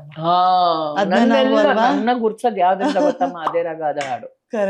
ಎಲ್ ಹೋದ್ರು ನನ್ನ ಗುರ್ಸೋದು ನೀವು ಆ ಭೂತ ಜೊತೆ ಇದ್ರ ಅದನ್ನ ಮಾತ್ರ ಯಾರು ಮರ್ಯಾದೆ ಇಲ್ಲ, ಅದೇ ರಾಗ ಅದು. ಮತ್ ನಾನ್ ಮಾಡಿರೋದೆಲ್ಲ ಶಿವಣ್ಣನ ಜೊತೆನೆ ಪಿಕ್ಚರ್ಗಳು, ಶಿವಣ್ಣ ರಾಘಣ್ಣನ ಜೊತೆನೆ ಪಿಕ್ಚರು. ಅದನ್ನ ನನ್ನ ಗುರ್ತು. ಸೆಟ್ಟಿನ ಅನುಭವ ಹೇಳ್ಬೇಕಮ್ಮ, ಏನಕ್ಕಂತಂದ್ರೆ ಸಾಕಷ್ಟು ಜನರಿಗೆ ಕ್ಯೂರಿಯಾಸಿಟಿ ಇರ್ತದೆ. ಈಗ ನೀವು ಪಾಸ್ ಆದಾಗ ಪಬ್ಲಿಕ್ ಅಲ್ಲಿ, ಓ ಇವ್ರು ಮೇಡಮ್ ಸುಂದರ್ಶ್ರೀ ಮೇಡಮ್ ಅಲ್ವಾ ಅಂತ ಹೇಳಿ. ಸೊ ಅವರಲ್ಲಿ ಒಂದು ಏನೋ ಕೇಳ್ಬೇಕು, ಆ ಸಿನಿಮಾದ ಅನುಭವಗಳು ಹೇಗಿರುತ್ತೆ. ಸೊ ಆ ಸೆಟ್ ಅಲ್ಲಿ ನೀವು ಕೂತ್ಕೊಂಡು ಮಾತಾಡ, ಈಗ ಸಾಮಾನ್ಯವಾಗಿ ಸೆಟ್ ಅಲ್ಲಿ ಕೂತಾಗ ನಿಮ್ಮ ಕೋ ಆರ್ಟಿಸ್ಟ್ ಜೊತೆ ನಿಮ್ಮ ಕಾನ್ವರ್ಸೇಷನ್ ಯಾವ ತರ ಇರುತ್ತೆ? ಸೇಮ್ ನಂದು ನಾಟಕದ್ದು ಎಲ್ಲ, ನಾನು ಸ್ಪಂದನಲ್ಲಿದ್ದೆ, ಬೆನಕಾಲಿದ್ದೆ, ರಂಗ ಸಂಪದನಲ್ಲಿದ್ದೆ, ಆಮೇಲೆ ನಟರಂಗ್ ಎಲ್ಲ ಟ್ರೂಪಲ್ಲೂ ಇದ್ದೆ ನಾನು. ಸೊ ಆ ಒಂದು ಎಕ್ಸ್ಪೀರಿಯನ್ಸ್ ಏನಿರ್ತಿತ್ತಲ್ಲ ಅದನ್ನ ಹೇಳ್ತಾ ಕುತ್ಕೊಳ್ತಿದ್ದೆ ನಾನು. ಈಗಿನ ಕಾಲದ ಹುಡುಗರಿಗೆ ಹೇಳ್ಬೇಕು ಇವೆಲ್ಲ ನಾವು. ಮತ್ತೆ ನಾನು ಇವಾಗ ಸೂರ್ಯವಂಶ ಅಂತ ಮಾಡಿದ್ನಲ್ಲ, ಸುಂದರ ನಾನು ಇಬ್ರು ಜೋಡಿ ಅದ್ರಲ್ಲಿ, ಬ್ಯೂಟಿಫುಲ್ ಪೇರ್ ನಮ್ಮಿಬ್ರದ್ದು ಅದ್ರಲ್ಲಿ. ಸೊ ನಾವಿಬ್ರು ಬೆನಕಾದವರು. ಸೊ ನಾವು ಹೆಂಗೆ ನಾವು ಕೂತ್ಕೊಂಡ್ಬಿಟ್ರೆ ಆಗಿಂದೆಲ್ಲ ನೆನಪುಗಳನ್ನ ಓಪನ್ ಮಾಡ್ಕೊಳ್ತಿದ್ವಿ ನಾವು ನಾಟಕಗಳು ತಗೊಂಡು ಊರೂರ್ಗೆ ಹೋಗಿದ್ದು. ಒಂದ್ಸತಿ ಹಿಂಗೆ ನಾಟಕ ತಗೊಂಡು ಆಗ್ರಾಗ್ ಹೋಗಿದ್ವಿ. ಆಗ್ರಾದಲ್ಲಿ ಸತ್ತವ್ರ ನೆರಳು ಮಾಡ್ತಾ ಇದ್ರು. ಎಲ್ಲ ಮಾಡಿ ಕೂತಿದೀವಿ, ಜನಗಳು ಹಂಗೆ ಕೂತಿದ್ದಾರೆ, ಅವ್ರಿಗೆ ಮುಗ್ದಿದೆ ಅಂತಾನೆ ಗೊತ್ತಿಲ್ಲ. ಕಡೆಗೆ ಮಂಗಳ ಆದ್ಮೇಲೆ ಅವ್ರಿಗೆ ಗೊತ್ತಾಯ್ತು ಮುಗಿದಿದೆ ಅಂತ ಅಂದ್ಬಿಟ್ಟು. ಈ ತರದ ಎಕ್ಸ್ಪೀರಿಯನ್ಸ್ ಎಲ್ಲ ನಾವು ಮರೆಯಕ್ಕಾಗಲ್ಲ ಅದೆಲ್ಲ. ಸೊ ಅದನ್ನ ನಾವು ಸೆಟ್ ಅಲ್ಲಿ ಹೇಳ್ಕೊಳ್ತಿದ್ವಿ. ಯಾಕೆಂದ್ರೆ ಈಗಿನ ಕಾಲದ ಹುಡುಗರು ಜವಾಬ್ದಾರಿ ಇಲ್ಲ, ನಾವು ನೀಟಾಗಿ ಕಾಣಬೇಕು, ಆಕ್ಟಿಂಗ್ ಬಗ್ಗೆ ಗಮನ ಕೊಡಲ್ಲ, ಡೈಲಾಗ್ ಬಗ್ಗೆ ಗಮನ ಅಂತೂ ಕೊಡೋದೇ ಇಲ್ಲ. ಆಮೇಲೆ ಸೀನ್ಗಳು ಓದಲ್ಲಮ್ಮ ಈಗಿನ ಕಾಲದ ಹುಡುಗರು, ಮತ್ತೇನ್ ಆಕ್ಟ್ ಮಾಡ್ತಾರೆ? ನಂಗೆ ಅದೇ ಬೇಜಾರು. ನಂಗೆ ಈಗಿನ ಕಾಲದ ಹುಡುಗರು ಸೀನ್ಗಳು ತರ್ಸ್ಕೊಂಡು ಓದಲ್ಲ, ಡೈಲಾಗ್ಗಳು ಆ ಒಂದು ವೇರಿಯೇಷನ್ ಹೇಳಲ್ಲ. ಒಳ್ಳೆ ಹೆಂಗೆ ಹೇಳ್ತಾರೆ ಅಂತಂದ್ರೆ, ಸಾರಿ ಟು ಸೇ ದಿಸ್, ತುಚ್ಛ ಇದ್ದಂಗೆ ಹೇಳ್ತಾರೆ. ಆ ಒಂದು ಏರಿಳಿತಗಳು ಇರಲ್ಲ, ಯಾವ್ದಕ್ ಸ್ಟ್ರೆಸ್ ಕೊಡ್ಬೇಕು ಅಂತ ಗೊತ್ತಿಲ್ಲ ಅವ್ರಿಗೆ. ಡೈರೆಕ್ಟ್ ಹೊಡ್ಕೊತಾ ಇರ್ತಾರೆ, ಹಂಗಲ್ಲ ತಾಯಿ ಹಿಂಗೇಳು, ಅಲ್ಲ ಮಗನೇ ಹಿಂಗೇಳು ಅಂತ. ಈಗಿನ ಕಾಲದ ಹುಡುಗರಿಗೆ ಆ ಥರ ಪೇಷನ್ಸೇ ಇಲ್ಲ. ಬರಬೇಕು, ಅವ್ರು ಹೇಳಿದ್ರು ಡೈಲಾಗ್ ಒಪ್ಪಿಸ್ಬೇಕು, ಹೊರಡ್ತಾ ಇರಬೇಕು ಅಷ್ಟೇ. ದಿನ ಡೇಟ್ಗಳು ಬರಬೇಕು, ತಿಂಗಳಲ್ಲಿ 10-12 ದಿವಸ ಡೇಟ್ ಬರಬೇಕು. 1-2 ದಿವಸ ಕೊಟ್ಬಿಟ್ರೆ ಅಂತ ಅದಕ್ಕೊಂದು ದೊಡ್ಡ ಜಗಳನೇ ಆಡ್ಬಿಡ್ತಾರೆ. ಹೇಳೋದು ಏನಕ್ಕೆ ಜಗಳ ಆಡ್ತೀರಾ? ಯಾಕೆಂತಂದ್ರೆ ಕತೆ ಏನು ಕೇಳುತ್ತೋ ಅದನ್ನ ತಾನೇ ಡೈರೆಕ್ಟ್ರ್ ಕೊಡೋಕ್ಕೆ ಸಾಧ್ಯ, ಪ್ರೊಡಕ್ಷನ್ ಹೌಸ್ ಕೊಡೋಕ್ಕೆ ಸಾಧ್ಯ. ಇನ್ನು ಅವ್ರಿಗೆಲ್ರಿಗೂ ಏನಪ್ಪ ಅಂದ್ರೆ ನಮ್ಗೆ ಇಷ್ಟ ಕೆಲಸ ಇರ್ಲಿಲ್ದಲೇ ಡೇಟ್ ಕೊಟ್ಬಿಡ್ಬೇಕು. ಹೆಂಗೆ ಸಾಧ್ಯ? ನೀನು ಆ್ಯಕ್ಟ್ ಮಾಡೋದು ನೋಡ್ರಿ ಅಂತೀನಿ ಫಸ್ಟ್, ನಾನು ಡೈಲಾಗ್ ಹೇಳೋದನ್ನ ನೋಡ್ರಿ, ನೋವೇ. ಯಾಕೆಂದ್ರೆ ನಮ್ಮ ಹುಡುಗರು ಕಲಿಬೇಕಾಗಿರೋದು ತುಂಬಾ ಇದಾವೆ ಈಗಿನ ಕಾಲದ ಹುಡುಗರು, ತುಂಬಾ ಅಂದ್ರೆ. ಬಟ್ ಥಿಯೇಟರ್ಗೆ ಹೋದ್ರೆ ಅದು ಕಲಿಬಹುದೇನೋ ಅನ್ಸುತ್ತೆ. ಯಾಕಂದ್ರೆ ಥಿಯೇಟರ್ ಬ್ಯಾಕ್ ಗ್ರೌಂಡ್ ಇಂದ ಬಂದವರು ಬಹುಶಃ. ಯಾಕಂದ್ರೆ ಈಗೆಲ್ಲ ಹೆಂಗೆ ಅಂತಂದ್ರೆ ಸಡನ್ ಆಗಿ ಎಂಟ್ರಿ ಆಗ್ಬಿಡ್ತಾರೆ, ದುರಹಂಕಾರ ತುಂಬಿಸ್ಕೊಂಡೇ ಎಂಟ್ರಿ ಆಗ್ತಾರೆ. ಅಹಂಕಾರ ಅಲ್ಲ, ದುರಹಂಕಾರ ತುಂಬಿಸ್ಕೊಂಡೇ ಎಂಟ್ರಿ ಆಗ್ತಾರೆ. ಸೊ ಹಿಂಗಾಗಿ ಅವ್ರಿಗೂ ಹೇಳಕ್ ಕಷ್ಟ ಆಗುತ್ತೆ. ಎಷ್ಟೋ ಜನ ನನ್ಗೆ ಅಂದಿದ್ದಾರೆ, ಇವಮ್ಮಂಗೆ ಏನ್ ಮಾಡಕ್ ಬೇರೆ ಕೆಲಸ ಇಲ್ವಾ ಅಂತ.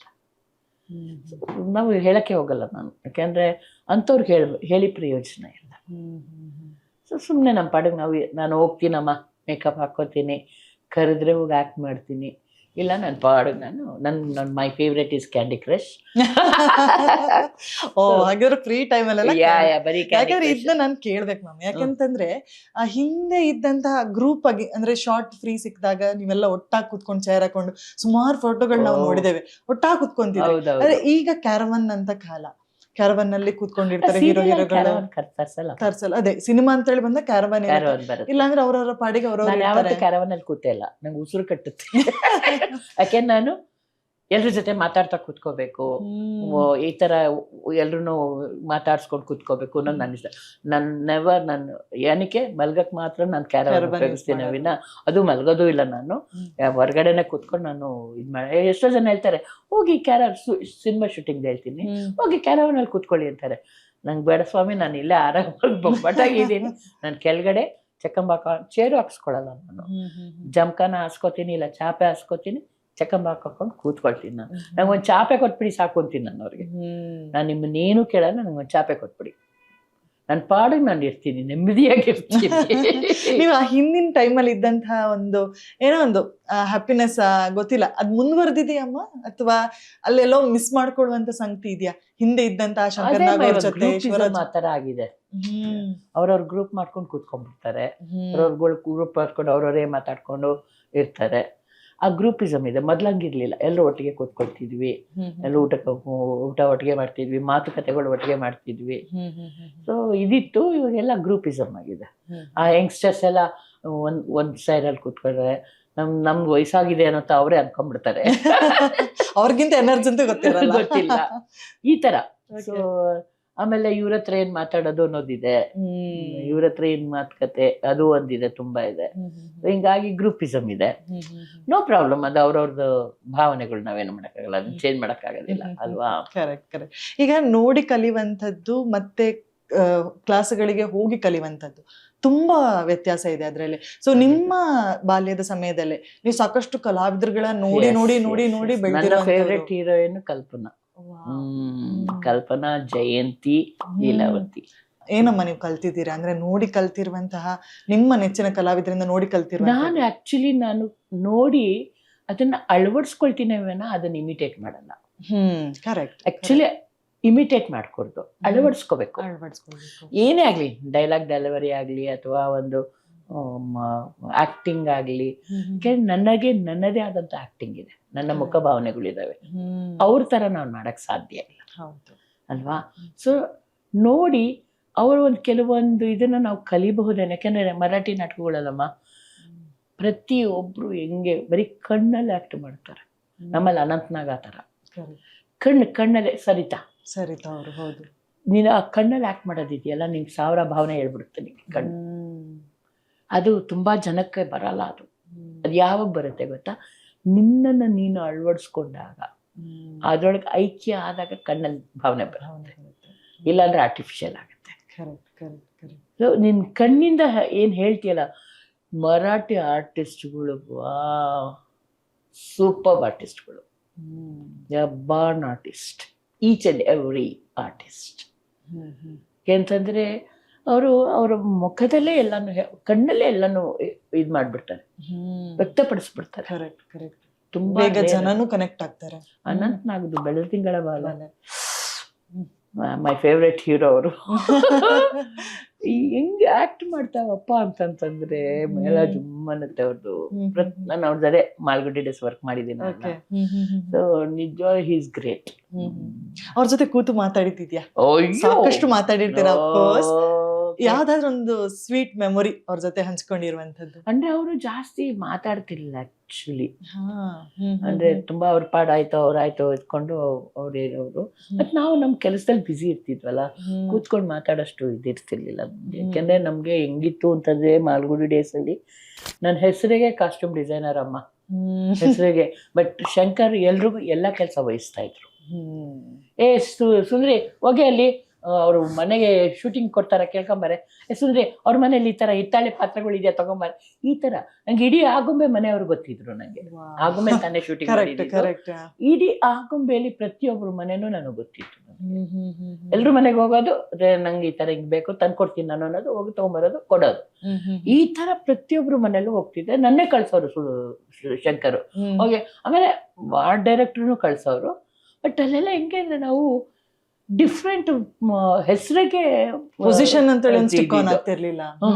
ಎಲ್ರು ಎಲ್ಲಾ ಕೆಲಸ ಮಾಡ್ತಿದ್ವಿ. ಎಲ್ರು ನಾವು ಇಂಥ ಕೆಲಸ ಮಾಡ್ತಿದ್ವಿಲ್ಲ, ಎಲ್ರು ಎಲ್ಲಾ ಕೆಲಸ ಮಾಡ್ತಿದ್ವಿ. ಹಾಗಾಗಿ ನಂಗೆ ಈಗಿನ ಕಾಲದ ಹುಡುಗರು ನೋಡಿದ್ರೆ ಬೇಜಾರಾಗತ್ತೆ. ಕೆಲ್ಸಕ್ಕೆ ಅಂದ್ರೆ ಅಳ್ತಾರೆ ತಾಯಿ, ನಿಜವಾಗ್ಲೂ ಕೆಲಸ ಮಾಡ್ಬೇಕು ಅಂದ್ರೆ ಅಳ್ತಾರೆ. ಆ ಸೆಟ್ಟು ಹುಡುಗನಂತೂ ಡೈರೆಕ್ಟ್ ಹೊಡ್ಕೊಂಡು ಕರಿತಾ ಇರ್ತಾನೆ, ಸೆಟ್ಟು ಸೆಟ್ಟು ಸೆಟ್ಟು. ಅಲ್ಲಿ ಸೆಟ್ ಅವ್ನು ಇರೋದೇ ಇಲ್ಲ, ಇರತ್ತೆ ಇಲ್ಲ. ಆಕ್ಚುಲಿ ಆ ಸೆಟ್ ಆದವನು ಹೋಗಿ ನೆಕ್ಸ್ಟ್ ಯಾವ ಸೀನ್ ಮಾಡ್ತೀರಾ ಅದೇನು ಸೆಟಪ್ ಮಾಡ್ಬೇಕು ಅವನು. ಅವ್ರು ಸೆಟ್ಟು ಸೀನ್ ಮುಗಿಯೋವರೆಗೂ ಕಾಯ್ತಾ ಕೂತಿರ್ತಾರೆ. ಅದು ತುಂಬಾನೇ ಕೊಲ್ಗೆಟ್ಟು ಹೋಗ್ಬಿಟ್ಟಿದೆ. ನಾನು ಏನ್ ಹೇಳಿ ಅದಕ್ಕೆ. ಈಗ ನೀವ್ ಆಗ್ಲೇ ಮಾತಾಡ್ತಾ ಕಲ್ಪನಾ ಅವರ ಹೆಸರು ನೆನಪಿಸ್ಕೊಂಡ್ರಿ. ಸೊ ಅವರ ಅಂದ್ರೆ ಗುಬ್ಬಿ ವೀರಣ್ಣ ಕಂಪನಿಗೆ ಬರ್ತಿದ್ದಂತ ಸಮಯ ಆಗಿರ್ಬೋದು, ಸಾಕಷ್ಟು ವಿಚಾರಗಳನ್ನ ನಾವು ಸಿನಿಮಾದಲ್ಲಿ ಆಗಿರ್ಬೋದು ಬೇರೆಯವರು ಹೇಳೋದನ್ನ ಕೇಳಿದೀವಿ. ಸೊ ನಿಮ್ಮ ಬಾಯಲ್ಲಿ ಕಲ್ಪನಾ ಅವರನ್ನ ವರ್ಣಿಸೋದಾದ್ರೆ ಹೆಂಗ್ ವರ್ಣಿಸ್ತೀರ? ಅವರ ಅಭಿನಯದಲ್ಲಾಗಿರ್ಬೋದು, ಅವ್ರ ಅಭಿನಯ ನಂಗೆ ತುಂಬಾ ಇಷ್ಟ. ಕಲ್ಪನಂದನ್ನ ಎಸ್ಪೆಷಲಿ ನಾನು ಸ್ಕೂಲ್ಗಳಲ್ಲೆಲ್ಲ ಅವ್ರದ್ದು ಶರಪಂಜರ ಅದು ಇದು ಮಾಡಿ ಆಕ್ಟ್ ಮಾಡಿ ಫಸ್ಟ್ ಪ್ರೈಸ್ ತಗೋತಿದ್ದೇನೆ. ಸೊ ಹಿಂಗಾಗಿ ಅವರಾಗ್ಲಿ, ಲೀಲಾವತಿ ಅವರಾಗ್ಲಿ, ಜಯಂತಿ ನಿಜವಾಗ್ಲೂ ಅವ್ರಿಗೆ ಯಾವ ಪಾತ್ರ ಕೊಟ್ಟರು ಮಾಡ್ತಾರ. ಇವರಾದ್ರೆ ಕೆಲವೊಂದು ಪಾತ್ರಕ್ಕೆ ಮಾತ್ರ ಇದ್ರು. ಬಟ್ ಜಯಂತಿ ಹೇಳ್ತೀನಿ, ನಂಗೆ ಒಂಥರ ಬಹುಶಃ ನನ್ಗೆ ಅವ್ರು ಬಹುಶಃ ನನ್ಗೆ ರೋಲ್ ಮಾಡಲ್ ಅಂತಾರಲ್ಲ ಆ ಥರ ಇರಬಹುದೇನೋ ಗೊತ್ತಿಲ್ಲ. ಯಾಕಂದ್ರೆ ನನಗೆ ತುಂಬಾ ಇಷ್ಟವಾದ ಆರ್ಟಿಸ್ಟ್ ಜಯಂತಿ, ಕಲ್ಪನಾ. ಯಾಕಂದ್ರೆ ಯಾವ ರೋಲ್ ಕೊಡ್ಲಿ ಜಯಂತಿ ಅವ್ರು ಚೆನ್ನಾಗಿ ಮಾಡ್ತಾರೆ. ಇಂಥ ರೋಲ್ ಮಾಡಲ್ಲ ಅನ್ನೋದಿಲ್ಲ. ಕಲ್ಪನಾ ಅವರಾದ್ರೆ ಕೆಲವೊಂದಕ್ಕೆ ಮಾತ್ರ ಸೀಮಿತ. ಅವರು ಕೊಟ್ಟಿರೋದನ್ನ ಚೆನ್ನಾಗಿ ಮಾಡಿದಾರೆ, ಇಲ್ಲ ಅಂತಲ್ಲ. ನನಗೆ ಅದು ಯಾವ್ದಾಗ್ಲಿ ಗೆಜ್ಜೆ ಪೂಜೆ ಆಗ್ಲಿ, ಶರಪಂಜರ ಆಗ್ಲಿ, ಬೆಳ್ಳಿ ಮೋಡ ಚೆನ್ನಾಗಿ ಮಾಡಿದ್ದಾರೆ, ಇಲ್ಲ ಅಂತಲ್ಲ. ಬಟ್ ಇವರು ಜಯಂತಿ ಅವರು really she is a ultimate artist. ನಿಜವಲ್ಲ, ನಂಗೆ ಆ ಥರ ನಾನು ನಮ್ಮ ಜನಗಳಿಗೆ, ಈಗಿನ ಜನ್ರೇಷನ್ಗೆ ಹೇಳ್ತೀನಿ, ನೋಡಿ ಕಲೀರಿ, ಅಟ್ಲೀಸ್ಟ್ ನೋಡಿ ಕಲೀರಿ. ಯಾಕೆಂದರೆ ನಿಮ್ಮನ್ನ ಅದು ಅವರಾಗ ಅಳವಡಿಸ್ಕೋಬೇಡಿ, ಬಟ್ ಅವ್ರು ಹೇಗೆ ಮಾಡ್ತಾರೆ ಅದನ್ನು ಸ್ವಲ್ಪನಾರು ತಗೊಳ್ಳಿ ನಿಮ್ಮಲ್ಲಿ. ಅದು ಬಂದ್ಬಿಟ್ರೆ ಅವ್ರಿಗೆ ನಿಜವಾಗ್ಲೂ ಚೆನ್ನಾಗಿ ಆಗ್ತಾರೆ. ನಿಮಗೆ ಇದೆಯಮ್ಮ ಅಂದ್ರೆ ಇಂಥ ಕಲಾವಿದ್ರ ಜೊತೆಗೆ ನಾನೊಂದು ಅಭಿನಯ ಮಾಡ್ಬೇಕಿತ್ತು? ಅಮಿತಾಬ್ ಬಚ್ಚನ್ ಜೊತೆ ಅಮಿತಾಬ್ ಬಚ್ಚನ್ ಜೊತೆ ಅದೇ ಸೇಮ್ ಅನಂತ್ ನಾಗ್ ಅವ್ರ ಜೊತೆ ನಂಗೆ ತುಂಬಾ ಇಷ್ಟ. ಅವ್ರಿಬ್ರು ಜೊತೆ ಆಕ್ಟ್ ಮಾಡ್ಬೇಕು ಅಂತ. ನೋಡೋಣ ಯಾರಾದ್ರೂ ನೋಡ್ತಿದ್ರೆ. ಐ ಡೋಂಟ್ ನೋ, ಯಾಕೆಂದ್ರೆ ಹೇಳಕ್ಕಾಗಲ್ಲ ಯಾವಾಗ. ಯಾಕೆಂದ್ರೆ ಅವ್ರು ಬೆಂಗಳೂರಿಗೆ ಬಂದಿದ್ದಾರೆ, ನನಗೆ ಗೊತ್ತೇ ಆಗಿಲ್ಲ. ಅದೊಂದು ಸಿನಿಮಾ ಮಾಡಿದ್ರಲ್ಲ ಬೆಂಗಳೂರು, ಕನ್ನಡದ ಒಂದು ಸಿನಿಮಾ ಮಾಡಿದ್ರು. ಅವ್ರು ಬಂದಿರೋದೇ ಗೊತ್ತಿರೋ ನಾನೇ ಫಸ್ಟ್ ಓಡೋಗಿರ್ತಿದ್ನ. ಓಕೆ, ತುಂಬಾ ಸೀರಿಯಸ್ ಆಗಿ ಹೋಗ್ತಾ ಇದೆ ಕಾನ್ವರ್ಸೇಷನ್. ಒಂದ್ ಸ್ವಲ್ಪ ರೂಟ್ ಚೇಂಜ್ ಮಾಡೋಣ ಅಂತ ಒಂದು ಫನ್ನಿ ಗೇಮ್ ಇದೆ ಮೇಡಮ್. ಅದೇನಂತಂದ್ರೆ, ನಾನು quick as usual rapid fire question ಕೇಳ್ತೀನಿ, ಇನ್ಸ್ಟೆಂಟ್ ಆಗಿ ಆನ್ಸರ್. ರಂಗಭೂಮಿಯ ಅಥವಾ ಸಿನಿಮಾನ, ನಿಮಗೆ ಯಾವ್ದು ಇಷ್ಟ? ರಂಗಭೂಮಿ. ಓಕೆ. ಸಿನಿಮಾ ಅಥವಾ ಧಾರಾವಾಹಿ? ಧಾರಾವಾಹಿ. ಓಕೆ. ನಟಿಸಲು ಅತ್ಯಂತ ಕಷ್ಟವಾದಂತಹ ರಸ ಯಾವುದು? ನನಗೆ ಯಾವ್ದು ಇಲ್ಲ, ಯಾವ್ದು ಕೊಟ್ಟರು ಮಾಡ್ತಾರೆ. ಸೂಪರ್. ಕಲಾವಿದ ಆಗದೆ ಇರ್ತಿದ್ರೆ ಸುಂದರ್ಶ್ರೀ ಅಮ್ಮ ಅವರು ಏನಾಗ್ತಿದ್ರು? ಗೃಹಿಣಿ. I love to become a ಗೃಹಿಣಿ. ಈಗಲೂ ಗೃಹಿಣಿಯೇ, ಅಂದ್ರೆ ಹೌಸ್ ವೈಫ್. ನನಗೆ ಮನೆ, ಗಂಡ, ಮಕ್ಕಳು, ಸಂಸಾರ ಅಂದ್ರೆ ನಂಗೆ ತುಂಬಾ ಇಷ್ಟ. ಬೇರೆಯವರು ಮಾಡಿದಂತಹ ಯಾವ್ದಾದ್ರು ಒಂದು ಪಾತ್ರ ನೋಡಿ ಇದನ್ನ ನಾನ್ ಮಾಡ್ಬೇಕಿತ್ತು ಅನ್ಸಿದ್ದಿದ್ಯಾ? ಬೇಕಾದಷ್ಟಿದಾವೆ ಆತರ. ಯಾವ್ದು? ಯಾವ್ದಾರ ಒಂದು? ಅದೇ ಯಾವ್ದು ಅಂತ ಹೇಳಿ ನಂಗೆ ಅದೇ ಹೇಳಕ್ ಆಗ್ಬೇಡ, ಬೇಕಾದಷ್ಟಿದೆ. ಶೂಟಿಂಗ್ ಮುಗ್ದ ಮೇಲೆ ಮಾಮ್ದು ಇಷ್ಟವಾಗುವಂತ food, go for the food ಯಾವ್ದಾಗಿರುತ್ತೆ? ನಂಗೆ ಫುಡ್ ಅಲ್ಲಿ ಎಲ್ಲಾನು ಪ್ರಿಯ. ಹೊಟ್ಟೆಗೆ ರುಚಿಯಾಗಿರೋ ಸಿಕ್ಕರೆ ಎಲ್ಲ ತಿಂತೀನಿ. ಈ ತರದ್ದು ಅಂತಿಲ್ಲ ನನಗೆ. ಒಂಥರ ಹೊಟ್ಟೆ ಬಾಕಿ, ಭೋಜನ ಪ್ರಿಯ ನಾನು. ನಂಗೆ ಯಾವ್ದು ಏನ್ ಕೊಟ್ರು ನಾನು ಎಲ್ಲಾನು ಚೆನ್ನಾಗಿ ತಿಂತೀನಿ, ಹೊಟ್ಟೆ ತುಂಬಾ ತಿಂತೀನಿ. ಇಂಥದ್ದೇ ಬೇಕು ಅಂತ ಏನಿಲ್ಲ. ನಾನು ಆ ತರ ಫಸಿ ಅಲ್ಲ ನಿಜವಾಗ್ಲು. ಚಿತ್ರರಂಗದ ಬಗ್ಗೆ ಇರುವಂತಹ ದೊಡ್ಡ ಸುಳ್ಳು ಕಲ್ಪನೆ ಯಾವ್ದಮ್ಮ? ಅವರು ಕಥೆನೇ ಒಂದು ಹೇಳ್ತಾರೆ, ತೋರ್ಸೋದೇ ಬೇರೆ ಮಾಡ್ತಾರೆ ಅವ್ರು. ಇದು ಸುಮಾರು ಜನದಾಗಿದೆ ನಾನು. ಯಾಕೆಂದ್ರೆ ಕಥೆಲಿ ಹೆಂಗ್ ಕೊಡ್ತಾರೆ ಅಂತಂದ್ರೆ, ಕತೆ ಹೇಳ್ಬೇಕಾದ್ರೆ ಹಿಂಗ್ ಬಿಲ್ಟಪ್ ಹಂಗೆ ಅಂದ್ರೆ ನಾವು ಇಮ್ಯಾಜಿನೇಷನ್ ಹಂಗಿರುತ್ತೆ. ಸಿನಿಮಾಗ್ ನೋಡಿದ್ರೆ ಹಂಗಿರಲ್ಲ. ಸಿನಿಮಾಗ್ ನೋಡಿದ್ರೆ ಅದು ಆ ಒಂದು ಇದನ್ನ ತರಕ್ ಸಾಧ್ಯನೇ ಆಗಿರಲ್ಲ ಅವ್ರಿಗೆ. ನೆಚ್ಚಿನ ನಟ? ಅನಂತ್ ನಾಗ್. ನಟಿ ಜಯಂತಿ, ಕಲ್ಪನಾ. ನಿಮ್ಮ ಅಭಿನಯದ ಟಾಪ್ 5 ಬೆಸ್ಟ್ ಚಿತ್ರ ಯಾವುದು? ಕಸ್ತೂರಿ ನಿವಾಸ, 2 ಕನಸು, ಶರಪಂಜರ, ಗೆಜ್ಜೆ ಪೂಜೆ, ಆಮೇಲಿಂದ ಬಂಗಾರದ ಮನುಷ್ಯ. ಬಂಗಾರದ ಮನುಷ್ಯಲ್ಲಿ ಏನಂತಂದ್ರೆ ಒಂದು ರೈತರಿಗೆ ಒಂದು ಇನ್ಫಾರ್ಮೇಶನ್ ಇತ್ತು. ಯಾಕೆಂದ್ರೆ ಅದನ್ನ ನೋಡಿ ಎಷ್ಟೋ ಜನ ವಾಪಸ್ಸು ಹಳ್ಳಿಗಳಿಗೆ ಹೋಗಿ ತಮ್ಮ ಜಮೀನ ಮಾಡ್ಕೊಂಡಿದ್ದಾರೆ. ಅದೊಂದು ತುಂಬಾ ರೈತರಿಗೆ ಅದು ಬುದ್ಧಿ ಹೇಳಿದಂತ ಪಿಕ್ಚರ್ ಬಂಗಾರದ ಮನುಷ್ಯ. ಯಾಕೆಂದ್ರೆ ಅವನು ಅಷ್ಟು ಇಂಜಿನಿಯರ್ ಆಗಿ ಓದ್ ಬಂದ್ರು ಹಳ್ಳಿಲಿ ನಿಲ್ತಾನಲ್ಲ. ಸೊ ಹಿಂಗಾಗಿ ಸುಮಾರು ಜನ ವಾಪಸ್ ಹಳ್ಳಿಗೆ ಹೋದ್ರು ಅವಾಗ ಆ ಪಿಕ್ಚರ್ ನೋಡಿ. ಯಾಕೆಂದ್ರೆ ನಮ್ದು ಈ ಮಾಧ್ಯಮ ಇದೆಯಲ್ಲಮ್ಮ, ಒಳ್ಳೆಯವ್ರನ್ನು ಮಾಡುತ್ತೆ, ಕೆಟ್ಟವ್ರನ್ನೂ ಮಾಡುತ್ತೆ. ನೀನ್ ಅದನ್ನ ಹೇಗೆ ತಗೋತೀಯ ಅನ್ನೋದ್ರ ಮೇಲೆ ಹೋಗುತ್ತೆ. ಮೊನ್ನೆ ಯಾರೋ ಒಬ್ರು ಪೊಲೀಸ್ ಆಫೀಸರು, ನೀವು ತೋರಿಸಿ ಜನರನ್ನ ಹಾಳು ಮಾಡ್ತಾ ಇದ್ದೀರ ಹಂಗೆ ಹಿಂಗೆ. ನಾನು ಒಂದೇ ಪ್ರಶ್ನೆ ಕೇಳಿದೆ, ಜನ ಯಾಕೆ ಅದನ್ನ ಹಾಳಾಗಿ ತಗೋಬೇಕು? ಒಳ್ಳೇದನ್ನ ತಗೋಬೋದಲ್ಲ, ನಾವು ಒಳ್ಳೇದು ತೋರಿಸ್ತೀವಲ್ವ, ಯಾಕೆ ಕೆಟ್ಟದನ್ನ ತಗೋತಾರೆ? ನಾವು ಹಂಗಿರ್ಬಾರ್ದು ಅನ್ನೋದಕ್ಕೆ ತಾನೇ ನಾವು ತೋರಿಸ್ತೀವಿ. ಯಾಕೆ ಅದನ್ನ ತಗೊಳಲ್ಲ? ಯಾಕೆ ಅದನ್ನೇ ತಗೊಂಡು ಅದನ್ನೇ ಕೆಟ್ಟ ತರ ಮಾಡೋದು ಯಾಕೆ ಮಾಡ್ಬೇಕು? ಒಳ್ಳೇದನ್ನ ತಗೋಬ.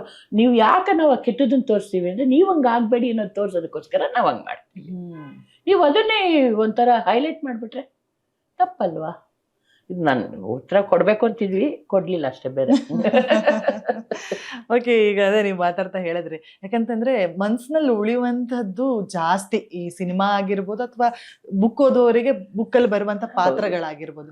ತುಂಬಾ ಅನುಭವಿಸ್ತಾರೆ ಜನರು, ಪ್ಲಸ್ ಅಭಿನಯಿಸುವವರು ಕೂಡ. ಸೊ ಈ ಒಂದು ಪಾತ್ರ ಜಗತ್ತಿನಲ್ಲಿ ನೀವು ಮಾಡಿದಂತ ಪಾತ್ರಗಳಲ್ಲಿ ನಿಮ್ಮನ್ನ ಬಹಳಷ್ಟು ಕಾಡಿದಂತ ಪಾತ್ರ ಯಾವ್ದಾರು ಇದೆಯಾ? ಸನ್ನಿವೇಶಗಳು, ಪಾತ್ರಗಳು, ಡೈಲಾಗ್? ಇದೆ. ಜೋಗುಳ ಪಾತ್ರ. ಜೋಗುಳ ಪಾತ್ರದಲ್ಲಂತೂ ಹೆಂಗೆ ಅಂತಂದ್ರೆ, ನಮ್ಮ ವಿನು ಬಳಂಜಿ ಅವ್ರು ಡೈರೆಕ್ಟ್ ಮಾಡಿದ್ದು ತುಂಬಾ ಅದ್ಭುತವಾಗಿ ಮಾಡಿದ್ರು. ನನ್ನ ಪಾತ್ರನೂ ಅಷ್ಟೇ ಚೆನ್ನಾಗಿತ್ತು. ನನ್ನ ಮುಂದೆನೆ ನನಗೆ ಅವನು ನನ್ನ ಮಗ ಇರ್ತಾನೆ, ನನಗೆ ಗೊತ್ತೇ ಇರಲ್ಲ ಅವ್ನು ನನ್ನ ಮಗ ಅಂತ. ಅದೊಂದು. ಮತ್ತೆ ಇವನ್ನ ಗುಪ್ತಗಾಮಿನಿಲೂ ಅಷ್ಟೇ. ಗುಪ್ತಗಾಮಿನಿಲಂತೂ ಬಿಡಿ, ನಾನು 26 ವರ್ಷ ನನಗೆ ಅವಾಗ. ನಾನು 85 ವರ್ಷದ ಮುದುಕಿ ರೋಲ್ ಮಾಡಿದ್ದೆ. ಅದಂತೂ ಅಯ್ಯೋ ನನಗೆ ಜೀವ ಕೊಟ್ಟಂತ ಪಾತ್ರ ಅದು. ಆಮೇಲೆ ಜೊತೆಯಲ್ಲಿ ಜೋಗ್ತವ್ವ, ಆಮೇಲೆ ಅರ್ಧ ಸತ್ಯ, ಬೇಕಾದಷ್ಟಿದಾವೆ ಆ ಥರ ಸೀರಿಯಲ್ಗಳು ನನಗೆ. ಮತ್ತೆ ನಾನು ಯಾವುದು ರಿಪೀಟ್ ಮಾಡಿಲ್ಲಮ್ಮ, ಡಿಫ್ರೆಂಟ್ ಪಾತ್ರಗಳು ಮಾಡ್ಕೊಂಬಂದೀನಿ. ಇವನ್ ತಾಯಿ ಮಾಡಿದ್ರು ಡಿಫ್ರೆಂಟ್ ತಾಯಿ. ಯಾಕೆಂದ್ರೆ ತಾಯಿನೇ ಬೇಕಾದಷ್ಟು ಜನ ಇದಾರಲ್ಲ, ವಿಭಿನ್ನ ಇದಿರುತ್ತೆ ಮುಖಗಳು, ಒಂದೇ ತರ ತಾಯಿ ಇರಲ್ವಲ್ಲ. ಅಂದ್ರೆ ಈ ಒಂದು ಪಾತ್ರ ನೀವಾದಾಗ ಆ ಪಾತ್ರದಿಂದ ಹೊರಗೆ ಬರ್ಲಿಕ್ಕೆ ಟೈಮ್ ತಗೊಳ್ತೀರಾ?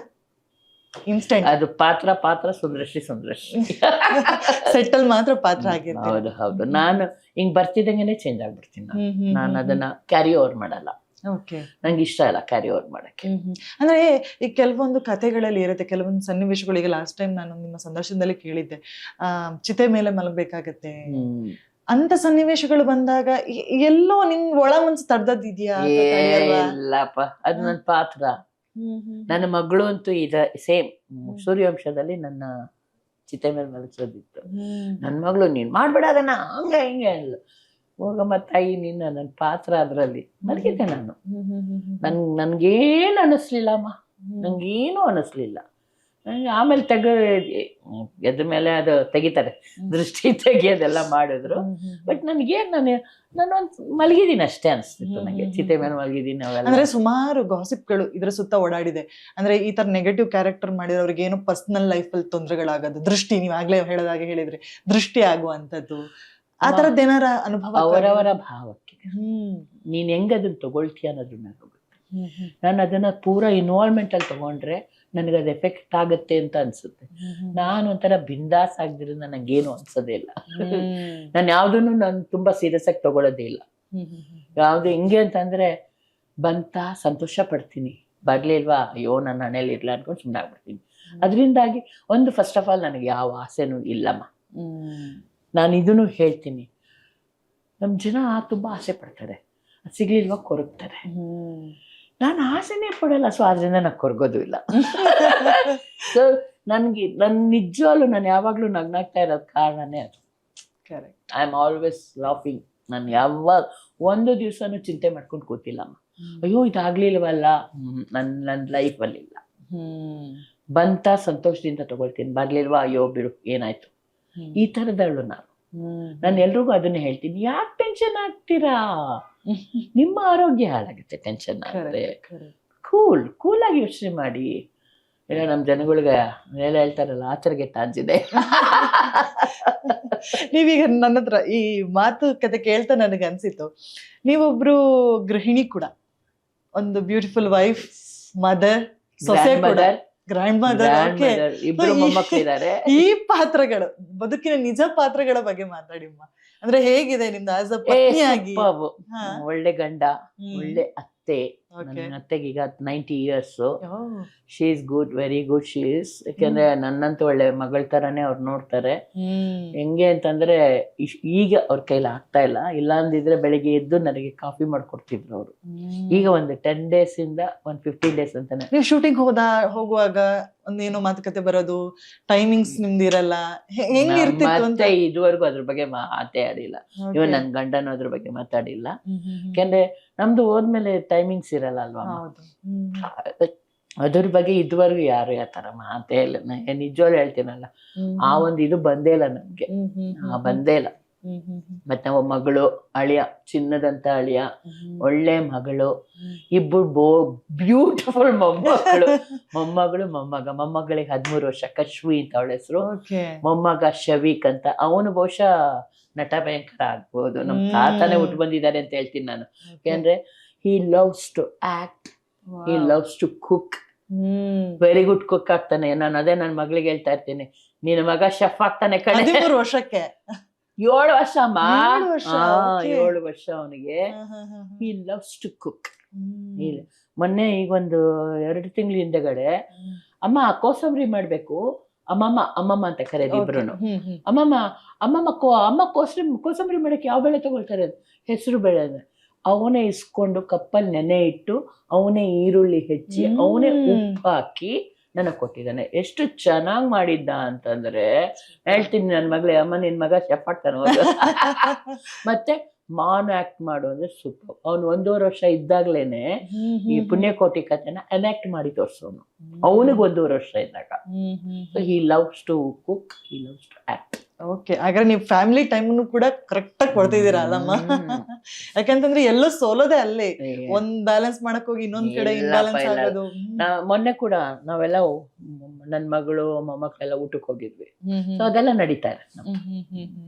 ಈಗ ನೀವ್ ಮಾತಾಡ್ತಾ ಹೇಳಿದ್ರಿ ನಿಮ್ ಮೊಮ್ಮಕ್ಕಳ ಬಗ್ಗೆ, ನಿಮ್ ತಾತನ ಬಗ್ಗೆ ನೆನಪಿಸುವುದಾದ್ರೆ, ಈಗ ಒಬ್ರು ತಾತ ಅನ್ನೋರು ಕಲಾವಿದ್ರು, ದೊಡ್ಡ ಮಟ್ಟದಲ್ಲಿ ಹೆಸರು ಮಾಡಿದವರು.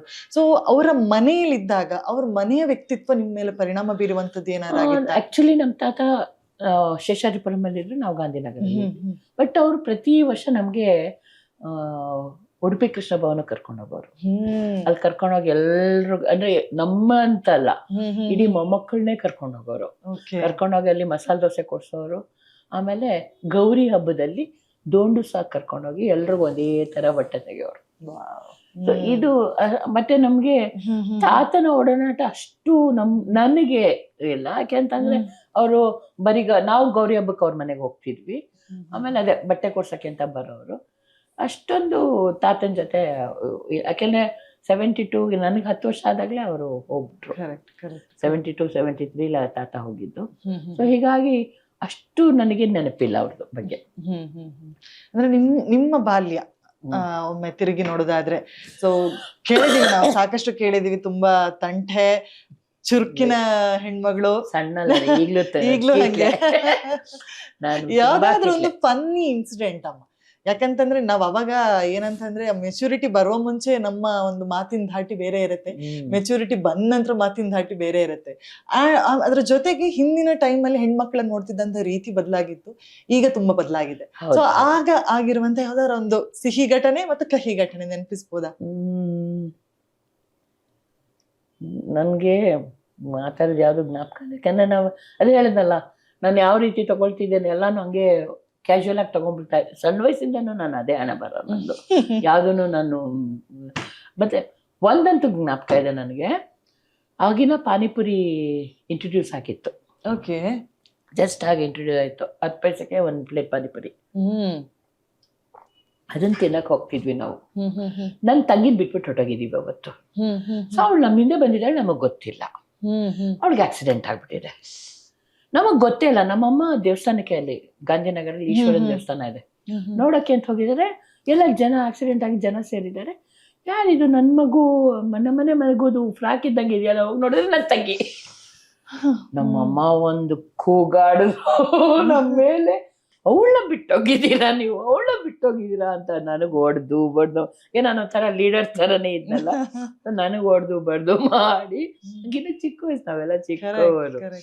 ಬಟ್ ಅವಾಗ ಜಸ್ಟ್ ಪಾನಿಪುರಿ ಇಂಟ್ರೊಡ್ಯೂಸ್ ಆಗಿತ್ತು ಅವಾಗ ಗಾಂಧಿನಗರಲ್ಲಿ. ಮಿತಾಬಾಯಿ ಸ್ಕೂಲ್ ಅಂತಿದೆ, ಅದ್ರ ಆಪೋಸಿಟ್ ಅಲ್ಲಿ. ಅವಾಗ ಜಸ್ಟ್ ಇಂಟ್ರೊಡ್ಯೂಸ್ ಆಗಿತ್ತು. ಇವನ್ ಸುಖಸಾಗರನು ಅಲ್ಲೇ ಆಗಿದೆ. ಮತ್ತೆ ನಾವು ನೋಡ್ತಾ ಸಿಂಡಿಕೇಟ್ ಬ್ಯಾಂಕು, ಮೋತಿ ಮಹಲ್ ಎಲ್ಲ ನಾವು ನೋಡ್ತಾನೆ ಆಗಿರೋದು. ಅದ್ ಮೊದ್ಲು ಫುಲ್ ಫೀಲ್ಡ್ ಅಮ್ಮ ಅದು. BBK ಇವರು ಬೇಲೂರು ಶ್ರೀನಿವಾಸ ಅಯ್ಯಂಗಾರ್ ಅವ್ರದ್ದು ತೋಟ, ಅದು ಮನೆ. ಈ ಗಾಂಧಿನಗರ ಅಂತ ನೀವು ಮಾತಾಡ್ತಾ ನಾನು ಕೇಳ್ಬೇಕು ಅನ್ಸ್ತು. ಗಾಂಧಿನಗರಕ್ಕೆ ಪಾಸಿಟಿವ್ ಆದಂತ ಹೆಸರು ಇದೆ, ನೆಗೆಟಿವ್ ತರದಲ್ಲೂ ಮಾತಾಡ್ತಾರೆ ಜನ. ಅವ್ರ ಗಾಂಧಿನಗರದವರು ಅನ್ನೋರಿದ್ದಾರೆ. ಯಾಕಂದ್ರೆ ಈಗ ಏನಾಗೋಗ್ಬಿಟ್ಟಿದೆ, ಇಡೀ ಗಾಂಧಿನಗರನ ಫಿಲಂ ಲ್ಯಾಂಡ್ ಮೊದ್ಲಾಗಿರ್ಲಿಲ್ಲ. ಮೊದ್ಲೆಲ್ಲ ಒಂಥರ ಫುಲ್ ರೆಸಿಡೆನ್ಸಿಗಳಲ್ಲಿ ಇತ್ತು, ಈಗಿಲ್ಲ. ಎಲ್ಲ ಮನೆಗಳ್ನು ಪ್ರೊಡಕ್ಷನ್ ಅಂದ್ರೆ ಪ್ರೊಡ್ಯೂಸರ್ ಡಿಸ್ಟ್ರಿಬ್ಯೂಟರ್ ಆಫೀಸ್ ಮಾಡ್ಕೊಂಡ್ಬಿಟ್ಟಿದ್ದಾರೆ. ಇಡೀ ಗಾಂಧಿನಗರ ಈಗ ಫಿಲ್ಮಿ ದುನಿಯಾ ಹೋಗ್ತಿದೆ. ಮೊದ್ಲು ಹಂಗಿರ್ಲಿಲ್ಲ. ಮೊದ್ಲೆಲ್ಲ ಬರೀ ಮನೆಗಳು, ದೇವಸ್ಥಾನ. ಯಾಕೆಂದ್ರೆ ಜೈನ್ ಟೆಂಪಲ್, ನಾನು ಜೈನ್ ಟೆಂಪಲ್ ಆಪೋಸಿಟ್ ನನ್ನ ಮನೆ ಇದ್ದಿದ್ದು ಗಾಂಧಿನಗರ, ಸಿಂಡಿಕೇಟ್ ಬ್ಯಾಂಕ್ ಹಿಂದಗಡೆನೆ. ಸೊ ಹಾಗಾಗಿ ಹೇಳಿದ್ನಲ್ಲ, ನಾನು ನೋಡ್ತಿದ್ದಂಗೆನೆ ಸಿಂಡಿಕೇಟ್ ಬ್ಯಾಂಕ್ ಬಂತು, ಇದೆಲ್ಲ. ನಂದ ಹೋಟ್ಲೆಲ್ಲ ಇತ್ತು. ಅದು ಆಕ್ಚುಲಿ ಸಿನಿಮಾದವ್ರದ್ದು ಹೋಟ್ಲ್ ಅದು. ಸಿನಿಮಾದವ್ರು ಯಾರೇ ಬಂದ್ರು, ಚೆನ್ನೈಯಿಂದ ಬಂದ್ರು ಅಲ್ಲೇ ಉಳ್ಕೊಳ್ಳೋರು, ನಂದ ಹೋಟ್ಲು. ಈ ತರದ್ದು ಅದು ಒಂಥರ. ಈಗ ಅದು ಫುಲ್ಲು ಆಕರ್ಷಿಸ್ಬಿಟ್ಟೆ, ಕಾನಿಷ್ಕ ಎಲ್ಲ. ಈಗ ಎಲ್ರು ಅಲ್ಲೇ ಕಾನಿಷ್ಕ ಅಲ್ಲೇ ಇರ್ತಾರೆ. ಯಾರನ್ನ ಫಿಲಮ್ ನೋಡ್ಬೇಕು ಅಂದ್ರೆ ಕಾನಿಷ್ಕಾಗ ಹೋದ್ರೆ ಸಿಗ್ತಾರೆ, ಎಲ್ರು ಸಿಗ್ತಾರೆ. ಈ ಅನುಭವ ಹೇಳ್ಬೇಕಮ್ಮ. ಯಾಕಂತಂದ್ರೆ ಸಿನಿಮಾ ನೋಡಕ್ ಥಿಯೇಟರ್ಗೆಲ್ಲ ಹೋಗ್ತಿದ್ರ? ಸ್ಕೂಲಿಗೆ ಚಕ್ಕರ್ ಹಾಕಿ ಹೋಗ್ತಿದ್ದೆ. ಯಾಕೆಂದ್ರೆ ಅದು ಹೆಂಗಿತ್ತು ಅಂತಂದ್ರೆ, Monday Tuesday Wednesday afternoon class. ನನಗೆ, ನಾನು ಕಾರ್ಪೊರೇಷನ್ ಗರ್ಲ್ಸ್ ಹೈಸ್ಕೂಲ್ ಓದಿದ್ದು ಗಾಂಧಿನಗರ. ನನಗೆ Monday Tuesday Wednesday afternoon class, Thursday Friday Saturday morning class. ನಾವು ಒಟ್ಟು 8 ಜನ ಫ್ರೆಂಡ್ಸ್ ಇದ್ವಿ ನಾವು. ಎವ್ರಿ ಟ್ಯೂಸ್ಡೇ ಅವಾಗ ಪಿಕ್ಚರ್ 2:30 to 5:30 ಇರೋದು.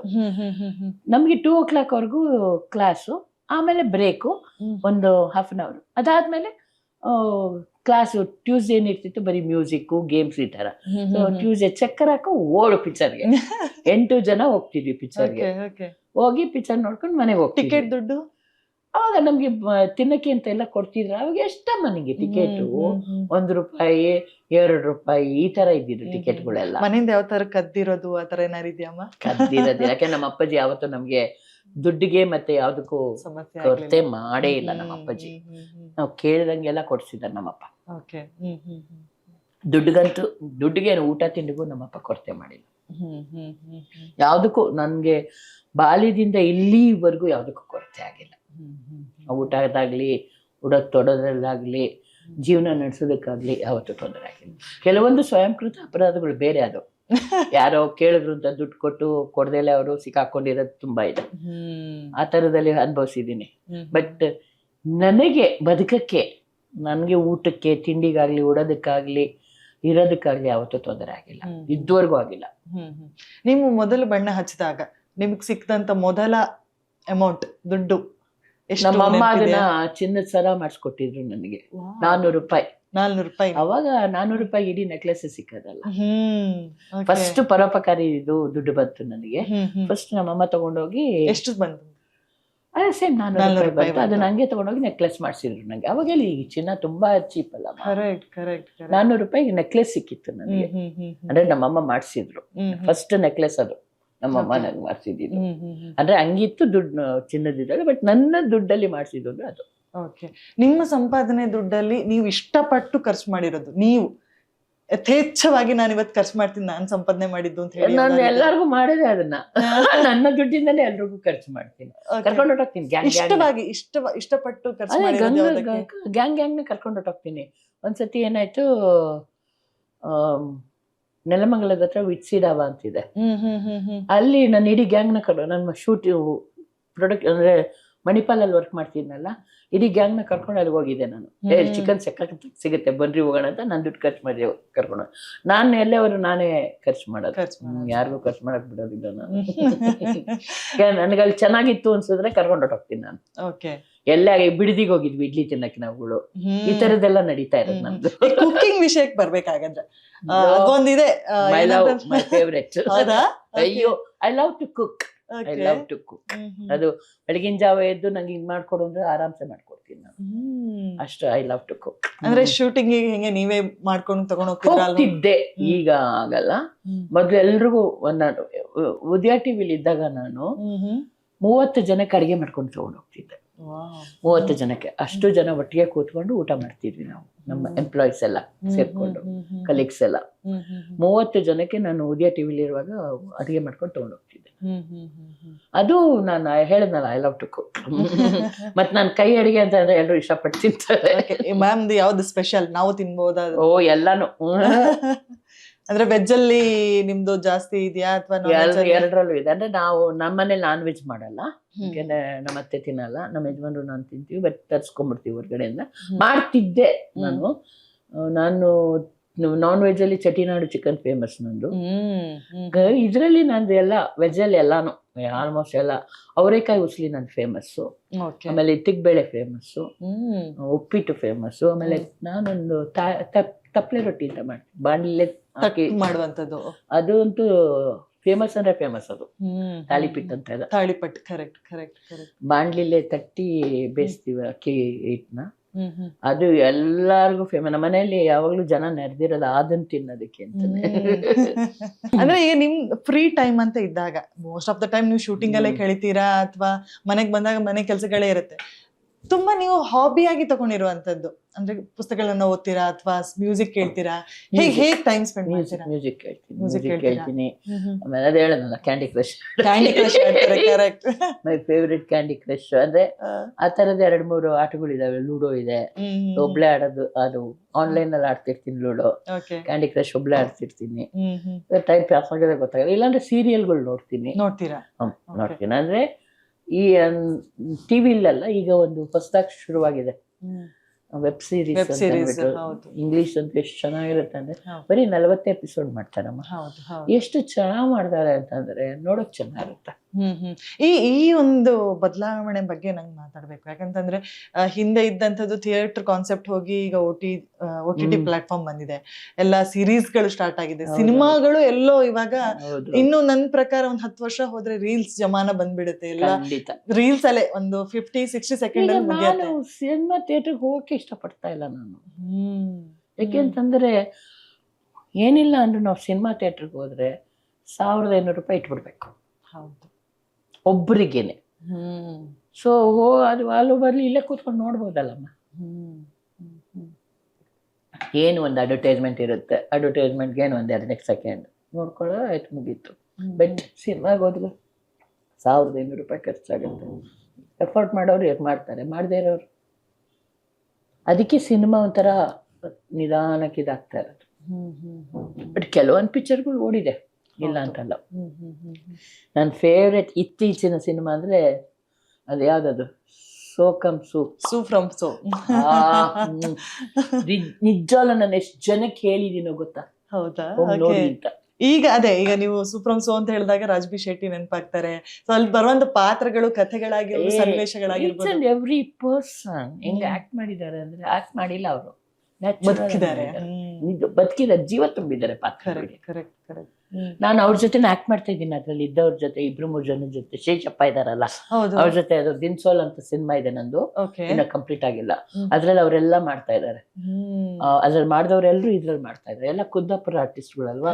ನನ್ ದಿನ್ಸೋಲ್ ಶೂಟಿಂಗು ಕುಂದಾಪುರದಲ್ಲಿ, ಅದೇ ಇದು ಕೊಲ್ಲೂರಲ್ಲಿ ನಡೀತಾ ಇದೆ.